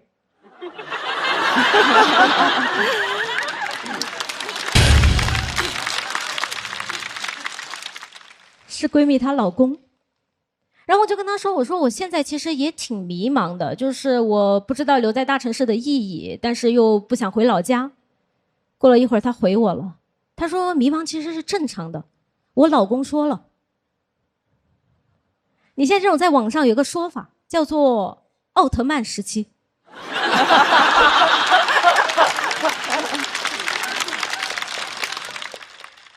我跟他说，我说我知道迷茫是正常的，但是我就是不知道34了还迷茫正常吗？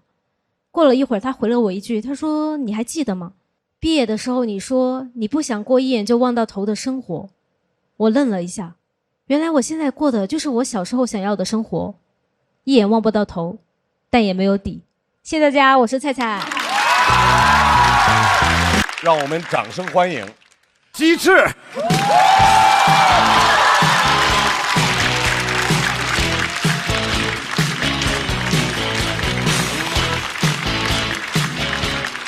Hello， 大家好，我是鸡翅，很开心看见你们。其实颇有这个节目，去年第2季我就来过了，有看到过我的朋友们吗？有。谢谢，对，没有看的也可以去看一下，不会耽误你们太多时间。第1轮就淘汰了，真的淘汰的很快啊！去年表现很一般，然后也收到了很多很温暖的恶评。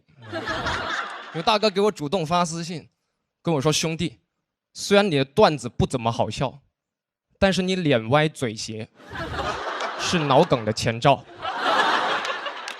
我当时听完还挺难受的，你知道吗？我还想阴阳他，我给他发信息，我说你又算是个什么东西？结果他说我是脑梗。其实现在喜剧节目真的有点太多了，每年夏天都能看到那种话，说什么就人生不能没有喜剧。我个人认为人生也不能有太多喜剧，洗不完。喜剧节目有点太多了，每年夏天对吧？拖油、喜单、喜人、奇妙夜、乘风破浪的姐姐对吧？一天一天很难受，这个我想上还上不了，你知道，只能来拖友。为了拖友这个节目也准备了很长时间，准备了好几个月。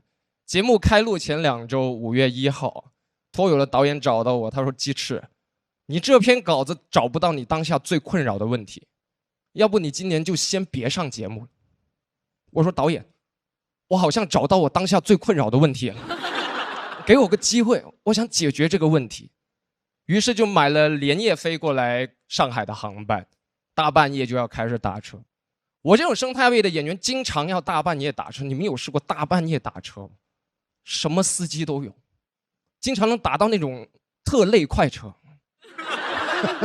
上去之后，有的司机老，有的司机累，开起车来老累了，真的太累了。有的司机一边开车一边抽烟，有的司机一边开车一边嚼槟榔。当然还有一种就比较健康，他一边开车一边睡觉，就很乖啊。哦，无人驾驶，也无人生还。哎，一开始我都没有发现师傅睡着了，我以为他听着那个 DJ 音乐在点头。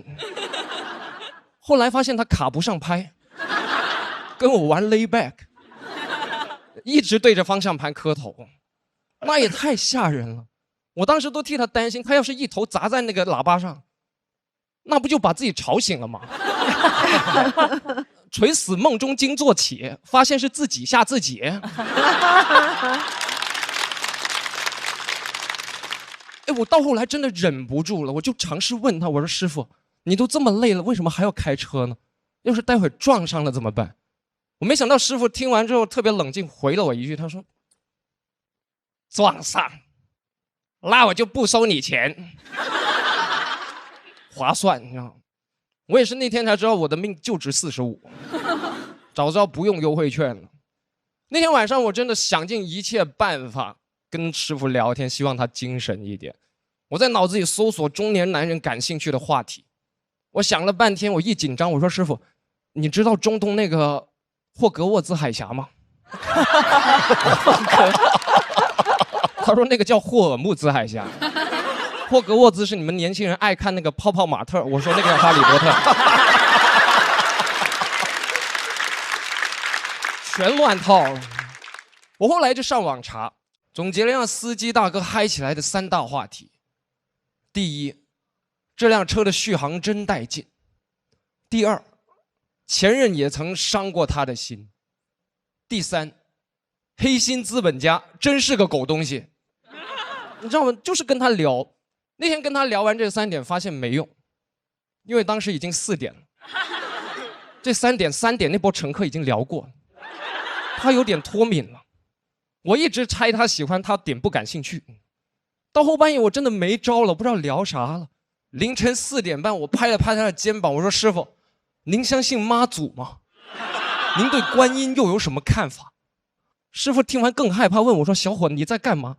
我说：“哥，我在给你提神呢。”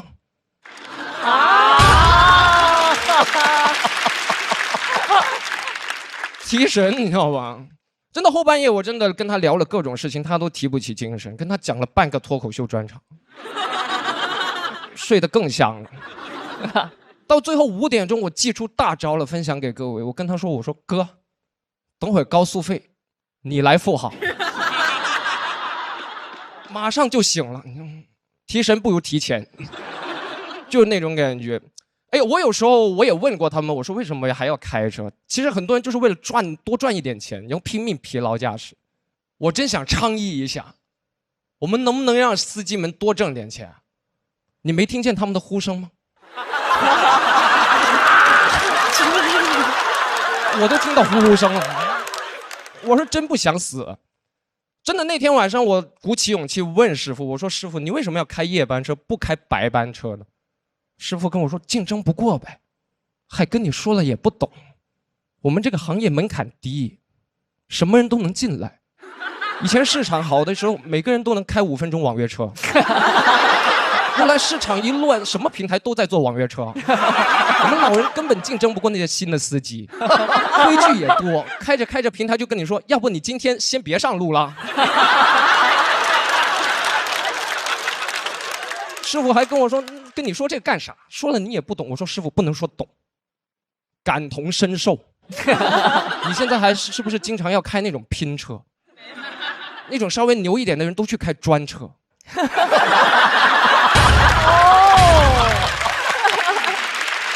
那个是真赚钱啊！开1个半小时不得收你280、380的？那个我发现我懂了，就是我跟师傅都是一类人，对吧？很多人活着就活成一辆夜班车，就师傅他不是困，他被困住了。那天我真看进去了，你知道吗？我喊出了一句师傅开了4年电车都没有听到过的话，我说师傅你得加油啊，加油向前开。你看见前面的东西了吗？师傅也很紧张，前面不就2辆车吗？我说不是车，前面是我们的理想和未来啊。往前开，生活我不怕你。师傅当天也特别紧张，说：“哎，小伙子，我确认一下，咱们的目的地是那个白云机场 T2吗？”我说：“不是，是我的巴音布鲁克。”开，真的。最后这个故事到这里也结束了，你们也能看出来，我现在也到了我的巴音布鲁克。我知道可能很多人都在开着自己人生的夜班车，但是如果你们还在车里的话，放心往前开吧，天总会亮的。感谢各位今晚的到来，谢谢。让我们欢迎何鞋子。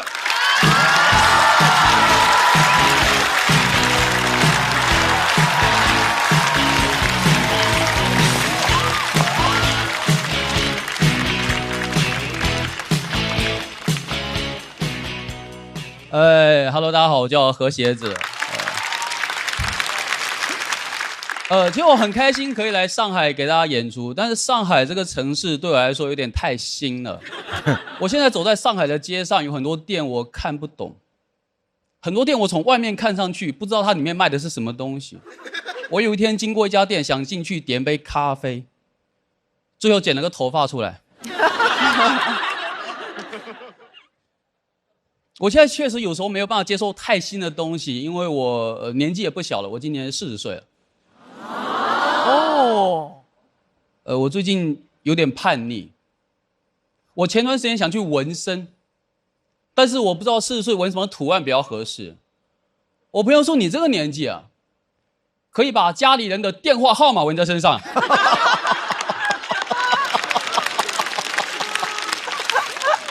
我最近真的一直想做一点改变，我想做一点出格的事情，因为我这个人一直没有什么脾气，也没什么情绪。我现在讲脱口秀，其他演员对我的评价是我在台上太温和了，没有攻击性。我说啊，你们平时都是边演出边打观众吗？但是我这种性格真的很容易吃亏啊，我经常被别人插队，现在普通的插队我已经不在乎了。最夸张的是有一次我在医院的自助机结账，那天队伍特别长，轮到我在操作的时候，突然有个老头走到我前面，把我的医保卡拔出来，把他自己的卡插进去，我以为他要请我。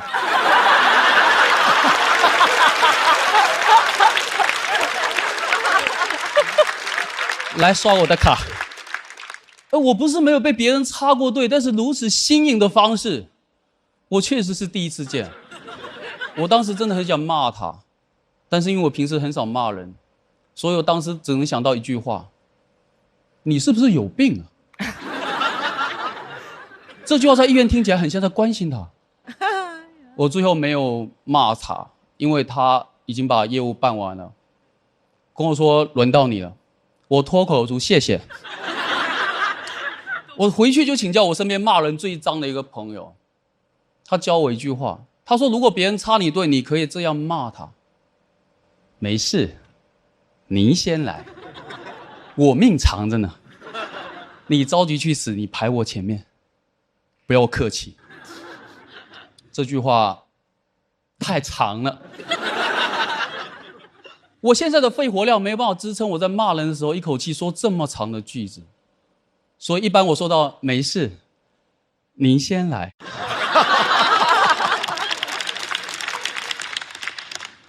其实我不是40岁才变成这个样子，我从小就是这种性格，我从小就是一个中年人，但是我现在非常自洽，我现在吃亏之后有100种安慰自己的办法，退一步海阔天空，我有的是退路，但是有时候我也很想强硬一把，很想强硬一把，特别是在早高峰的那种地铁，我在上班那种早高峰的地铁，有时候我真的也很累，我也不想给老头让座，但是我碰到那种老头真的非常凶，他会硬生生把我从座位上挤开，我真的很生气，他都不用上班，他挤早高峰的地铁就是去公园撞树的。我说你现在下车路边就有树，他还骂我，我当时真的很想问他，我说你知道你每个月养老金是哪里来的吗？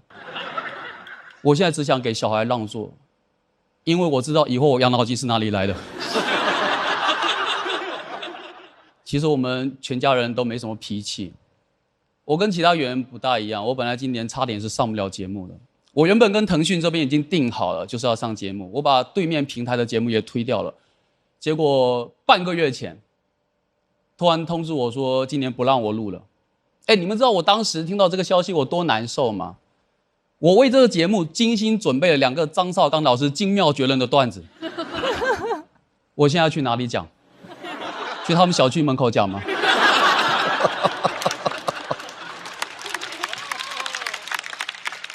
我老婆听到这个消息也很生气，她说他们怎么可以这样对你？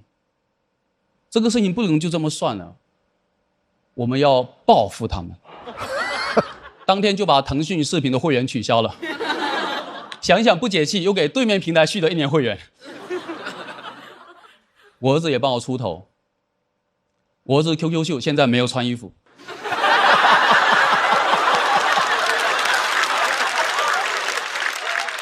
我儿子就是在这种很平和的家庭氛围里面长大的，他现在性格变得跟我越来越像。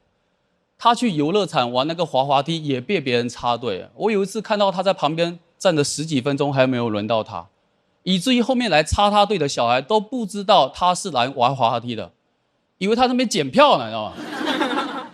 而且我儿子他现在甚至不会跟别人吵架。有一次我看到他跟一个小孩起冲突，那个小孩在对面骂半天了，我儿子一句话都没有回，我在旁边都着急了。那个小孩骂的全是我。我说为什么？我说为什么不还嘴？我儿子说你不是说别人讲话的时候不要随便打断他吗？但其实我现在挺担心，因为我儿子这种性格以后出社会长大以后肯定会跟我一样容易吃亏。我觉得这个社会有时候很奇怪，你们有没有发现，就这个社会的有一些规则它制定出来好像就是给好人遵守的，坏人是不用遵守的。所以我最近也希望我儿子可以强硬一点，我最近尝试开始教他做一些出格的事情，发现自己会的也不多。但你不会你也得教啊。我有一次骑电动车载我儿子经过一个红灯，当时没有车，然后大家都直接骑过去了。我知道教学时间到了，我也跟着骑过去了。我儿子在后面非常震惊，他说：“爸爸，你怎么闯红灯了？”我说：“没有车的红灯就是绿灯。”我儿子说：“那以后我是不是也可以闯红灯？”我心里咯噔一下，我心想我在干什么呢？我本来那个车已经快骑到对面了，我又退回去了。我儿子说：“爸爸，你怎么又闯红灯了？”因为会的确实不是很多，所以我最近也会从网上找一些素材给他学习。我最近给他看《古惑仔》，我觉得他应该了解一些这个社会的险恶，但是我发现我儿子他有点看进去了，他看山鸡跟陈浩南的目光有点太崇拜了，我怕他真学坏，就把那个视频关掉。但是我儿子有好奇心了，他就问我，他爸爸，就山鸡跟陈浩南他们2个最后结局怎么样？我当时看着他清澈的目光，我知道我这个回答非常重要。我说一个考上985，一个考上211。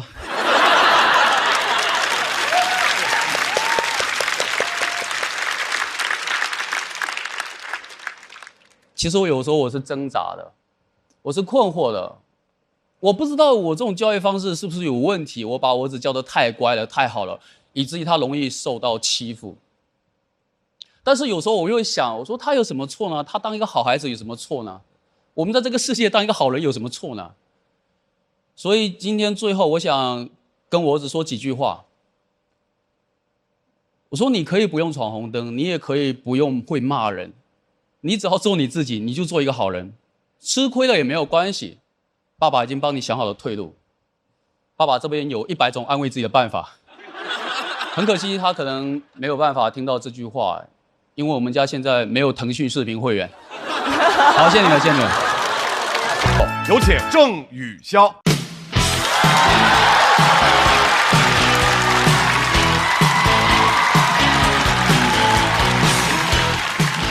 哎，谢谢大家，我是郑宇潇，你们好吗？我感觉我好老啊！哇，18岁，18岁那年我还在读书，我一直读到了去年。去年年底我博士毕业了。谢谢大家刻板的学历崇拜。我是一个医学博士。谢谢大家第2次崇拜。其实我完全没有必要这样的。我跟你们解释一下，博士这个 title 在医院里面相当于是 NPC 啊，很平常的。我现在发现，在脱口秀里也相当于是 NPC， 因为这个版本脱口秀最夯的是小齐。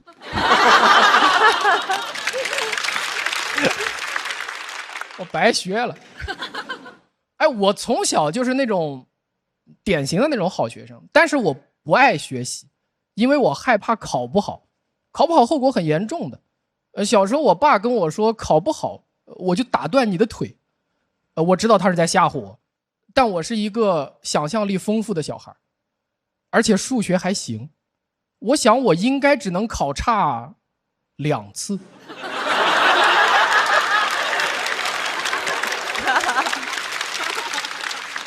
对吧？期中一次，期末一次。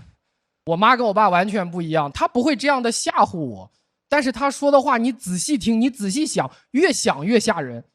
她说平时就是要全力冲刺，放假还得要弯道超车。感觉我妈的教育理念就是4个字油门焊死。朋友们，弯道超车多危险！你们见过弯道超车的人吗？我在医院里见过。那都碎了。不要弯道超车，朋友们，很危险的。但是这么简单的道理，我小的时候不懂。高中的时候，当时就是想着弯道超车，报名了参加那个生物竞赛，想通过保送的方式上大学，走个捷径。那段时间真的是学得非常辛苦，没日没夜。我把自己逼到了一个什么程度？我在墙上贴着一行自己写的标语，叫9分耕耘1分收获。我就是想激励一下自己。我问我爸，9分耕耘1分收获听起来是不是很励志？我爸说听起来像是拖拉机坏了。但其实我就是很想拼一把，努力一把。我不在乎耕耘和收获的比例了。别人背1个单词，我背9个。别人写一张卷子，我写9张。我当时想，如果我是孙悟空，每个妖怪我揍9遍，我刷分。如果我到西天，其实我已经经历了81难乘以9等于729难了吧？佛祖看见我的战绩吓一跳，我729，你能上清华？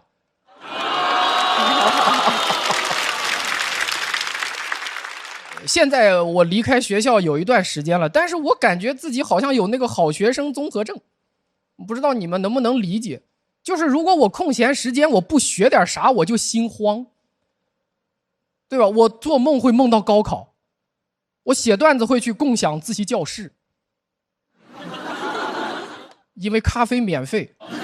我不会像那些明星一样去咖啡店写段子，我不会的，那是他们收入太高了。共享自习教室是一个什么地方？很神奇的地方。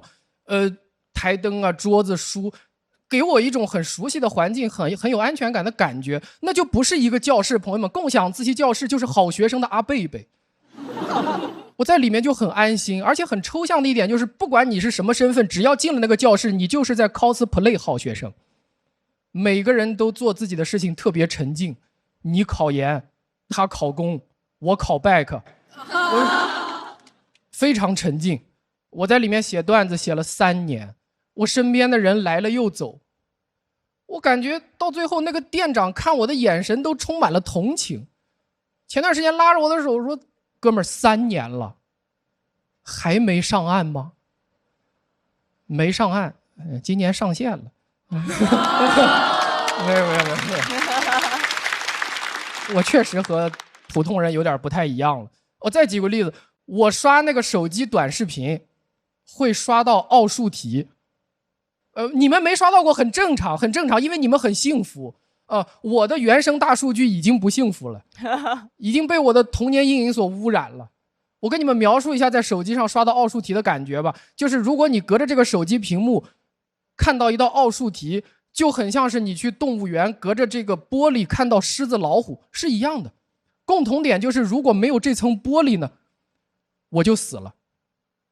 有这层玻璃我就很有安全感，我甚至可以看得津津有味。我说这道题，你看这道题多凶啊！我说你看这个数列，哇，列。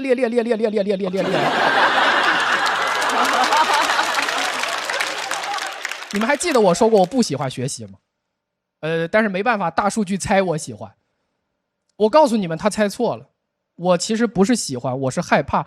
我害怕万一这道题以后我能用得上，所以我刷到奥数题的时候，我会点个收藏。这个不变态，朋友们，咱们都干过类似的事情。真的，你们想一想，有没有干过这种事情？就是放假的时候把学校的书都带回家，开学的时候再原封不动的带回去，对吧？你知道你不会看，但是你当时心里想的是万一呢？万一我玩到一半突然想学习了呢？所以我的收藏夹里现在都是各种万一，除了奥数题以外，还有词根词缀、荒野求生、有氧跟练、维修家电。这个收藏夹放在古代那就叫齐民要术，现在就是我的传家宝。我可以一直往下传，我不看没关系。万一哪一天我的一个后代他遇到了万一的那件事情，他一定会打开我的这个收藏夹，看见我收藏的视频，然后一看，哇，视频已失效。我是2020年的10月7号第一次上台说脱口秀，那真是我1万多天的人生里面最特别的一天，因为那天是个开放麦，我只说了5分钟，但是忘词了3次。朋友们，你们知道脱口秀演员忘词，台下会笑得更开心。那是我第一次体会到什么叫做没有耕耘全是收获。我最大的收获是啥？就是如果说优绩主义是种病的话，没关系，喜剧能治。所以说我最近看到最好笑的一句话来自于这个节目的 repo， 说这个节目是喜剧高考，荒谬。ridiculous， 还喜剧高考，这边好多人都没有去过高考。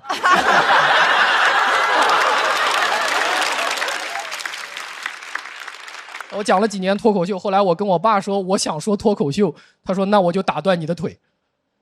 我说那你打吧，我现在翅膀硬了，能飞了，有的鸟是没有腿的。我爸想了很久以后问了我一个问题，说那以后咱们家亲戚看病还能找你吗？朋友们，我学了15年的医，我当了7年的外科医生，我去年辞职了，全职做喜剧。哇！不用挖，不用挖。朋友们，弯道上的风景也不错，也不错的。我辞职的时候，我当时想，医生这张卷子，所有会做的题我都已经做完了，剩下的题我允许自己空着。我没有那么害怕了，朋友们，如果你们有想空着的题，可以空着的。走出医院大门的那一瞬间，我看着手里只有那半张卷子，我很高兴，我对自己终于说出了那一句：交卷。谢谢大家，我是郑潇。掌声欢迎晨曦。大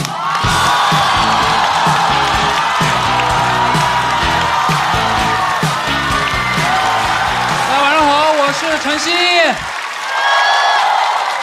谢谢大家，谢谢大家。我是搞建筑设计的，有些朋友可能知道我们这行最近行情很差。我第一次意识到行情很差，是我发现我老板的微信签名从签到酬勤换成了菩萨保佑，你就知道这把完了。但我现在我也不干了，因为我觉得我这种小县城的不适合学建筑这种高大上的专业。大一刚进去，老师让设计别墅，问我有没有见过，我说我邻居家就是，3层大欧式，门口2根大柱子，老师说停，那个叫农村自建房。没见过别墅，我对别墅了解就一个字：大。当时我在图纸上给主卧直接弄了80平，你就说大不大？老师让画上家具，我就按照我家，往里面画了1个床、2个床头柜、1个衣柜，前面1个大电视，完事儿。我的设计理念就是我爱我家，但老师说图纸上还是显得很空，我不知道还能画啥家具，我就想到以前做题的经验，就你可以不会，但得想办法填满。我就在图的空的地方写字，主卧。老师也说是得写字，不然人都看不出这是主卧。客厅我弄了200平，往里面画了1个茶几、1个沙发，前面1个大电视。我们家到哪都得看电视。空的地方还是写字，多功能会客厅。为什么不写客厅呢？因为空的有点太多了，只写2字填不满。别墅里有很多房间，得在图纸上给各个房间都写上对应的功能，我又不知道里头有啥功能，当时就瞎写，厨房、书房，次卧，次卧。老师说我设计的是群租房。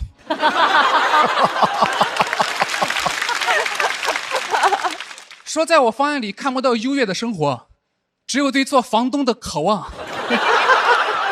他当时还尝试引导我说，你就想想，如果以后你有钱了，你会怎么设计别墅？我说如果我有钱了，我会找人设计别墅。我后来自己找了个别墅的案例，我说得看一看学一学，但我发现上面功能多到我真的难以理解。有一个房子里它有一个中餐厅，还有一个西餐厅，我说吃个饭为啥分那么细啊？我在家里吃干煸牛肉，咬了口发现带血，说别急，先拿到西餐厅。这是5分熟牛排，不能理解。而且那房子里居然还有一个冥想室，我说你要干啥呀？我觉得如果你真的会冥想的话，你可以先坐在中餐厅里想一想，还需不需要那个西餐厅？好不容易做完功能，老师又教我们别墅的造型，给看了很多张那种纯白色的房子，说这叫极简主义。我说这不是叫毛坯吗？老师说极简就是把不需要的东西丢掉，还问我们谁是极简主义的代表人物。我说5月天的阿信，因为他丢掉手表丢外套，丢掉电视再丢电脑。不会做造型，当时就是在客厅外面正常开了几扇窗，防盗窗。老师说不用防盗窗，反正你客厅里就一个沙发，看着跟被偷过的一样，你还整个防盗窗，感觉你别墅应该再配个卷帘门，门一打开，哒哒哒哒哒哒哒哒哒，人以为哪个卖包子的开门了。但老师说完之后，我没觉得有什么问题啊，因为他说的跟我邻居家一模一样。他建议我设计成那种落地的玻璃窗，说这样可以模糊室内外的边界，从室内可以看到室外的景色。我没见过这种，因为我们家旁边都是房子，谁家如果弄了那种落地的玻璃窗，他家就是邻居的景色。他家如果再有个小孩，那真是大家看着长大的。而且我想，小孩住这种房子真的会开心吗？有没有可能某天晚上他妈回家问他写没写作业，他说写了，旁边邻居在外面喊他没写，帮你看着呢，看一下午喜羊羊。我的想法就是和很多同学不一样。当时一个同学把2楼的屋檐做得特别长，说可以挡雨遮阳。我说啊，真的不考虑再挂点香肠吗？不光得做别墅，还得参加一些很虚无的竞赛。大3那年，居然让我们用建筑解决战争问题。我说什么建筑还能解决这事呢？我只知道人打仗炸的就是建筑呀。我唯一想到建筑解决战争的方式，就是在2国交界处盖一栋楼，上面挂满大喇叭，等到打仗的时候24小时循环播放。你们不要再打了。我知道建筑解决不了战争问题，如果能解决的话，我希望在每个房子的地板底下植入那种智能的弹射芯片。如果听到有人在屋子里面总研究要打仗，地板直接给它发射出去，想打哪给它发射到哪。我把这种传送技术命名为 Air Drop。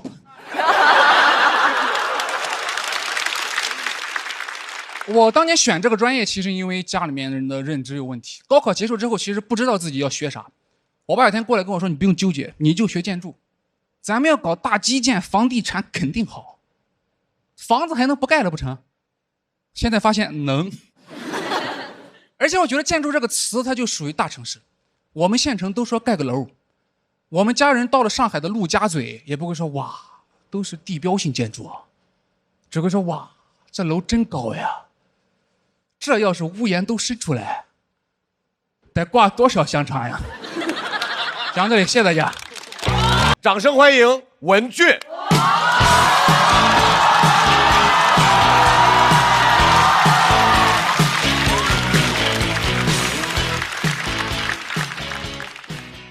大家好，我是文俊，我今年48了。啊，这几年我一直被一个老男人所困扰着，那就是我爸。啊，我爸今年78，单身独居很多年了。这几年他一直想给自己找一个老伴儿，一直在寻找，但是从未获得过。老年人交友相亲主打一个真诚直接，年轻人用的那些招数，暧昧、试探、拉扯，他们都没有时间用，他们要在最有限的时间里发挥出自己最大的剩余价值。我爸虽然年龄大，但身体好，退休金高，可以说他不是一个老头子，他就是一个好投资。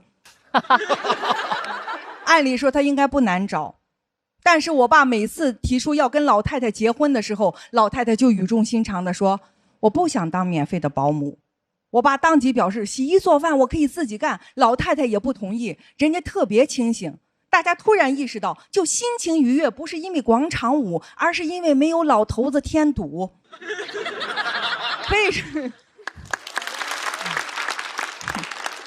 可以说现在老年人跟年轻人的想法都是一样的，只讨论爱，不定义关系。我爸实在没招，就让我帮他找。我现在人到中年，我就是中年危机啊，上有老下有小，我要防小的找，还要帮老的找，我人格都要分裂了。我是妈妈，我是女儿，我现在又要是小蝌蚪，为了我的爸爸出去找妈妈。我其实特别赞同我爸给自己找一个老伴儿。我是个独生子女，我平时也有一家子的事儿，我也希望他能有个老伴儿，能陪他说说话。但这个事儿真的不容易。我爸今年78，这个岁数很尴尬，主要是不确定性太大了，就怕老太太刚买进就跌停。我爸随时会停。我就跟我爸说：“我说爸，就您现在这个岁数，留给你的老太太已经不多了。你想找个什么条件的，可以说一下。”我爸特别认真，一个是不能比我大太多，一个是不能比我小太多，还有一个我想找个聊得来的。我说你这是想找仨吗？犯法。我爸说你什么脑子？我说的是一个。我说3高的好找，你这3个要求也太高了吧？身体健康，年龄相当，还能提供情绪价值，这是不是一个不可能三角啊？我爸说要不就一个条件，单身独居，最好儿女不在身边。哎呦，我说你想好事儿去吧，老头，人老太太单身独居，不用伺候儿女，就为等你吗？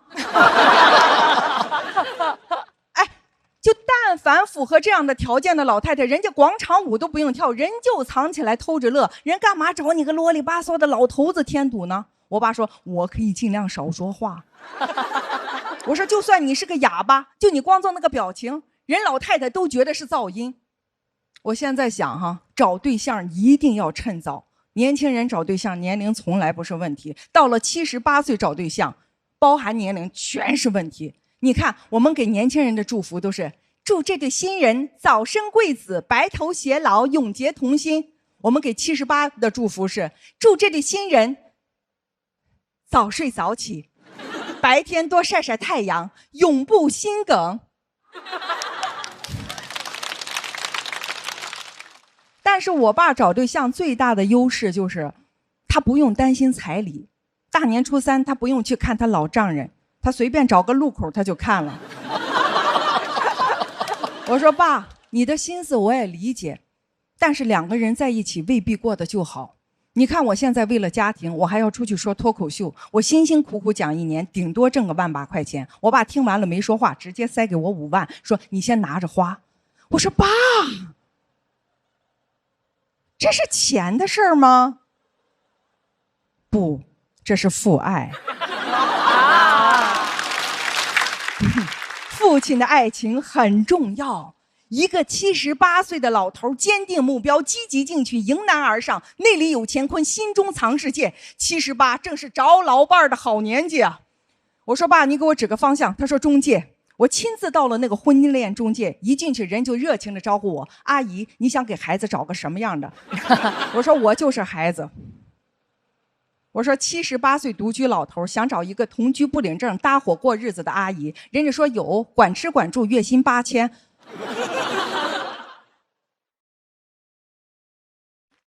我说8000凭什么？凭什么我找不到这样的工作？人家说凭不领证，凭不分你们家家产呀。我说我雇个保姆也花不了8000吧？他说对呀，人家保姆有下班的自由，搭伙过日子出卖的就是自由。哎呀，忽然有点上头。虽然不懂，但是就是觉得有道理。每天干家务还要陪老头，我觉得8000一点都不贵。但是我还是不死心，我又问，我说那么就没有同龄的阿姨想找一个搭伙过日子的老头吗？他说有，但是您的父亲已经超龄了。我说这个赛道也这么卷吗？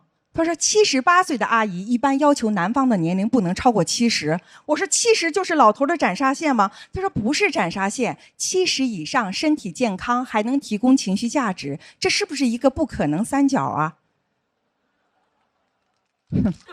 阿姨也喜欢弟弟。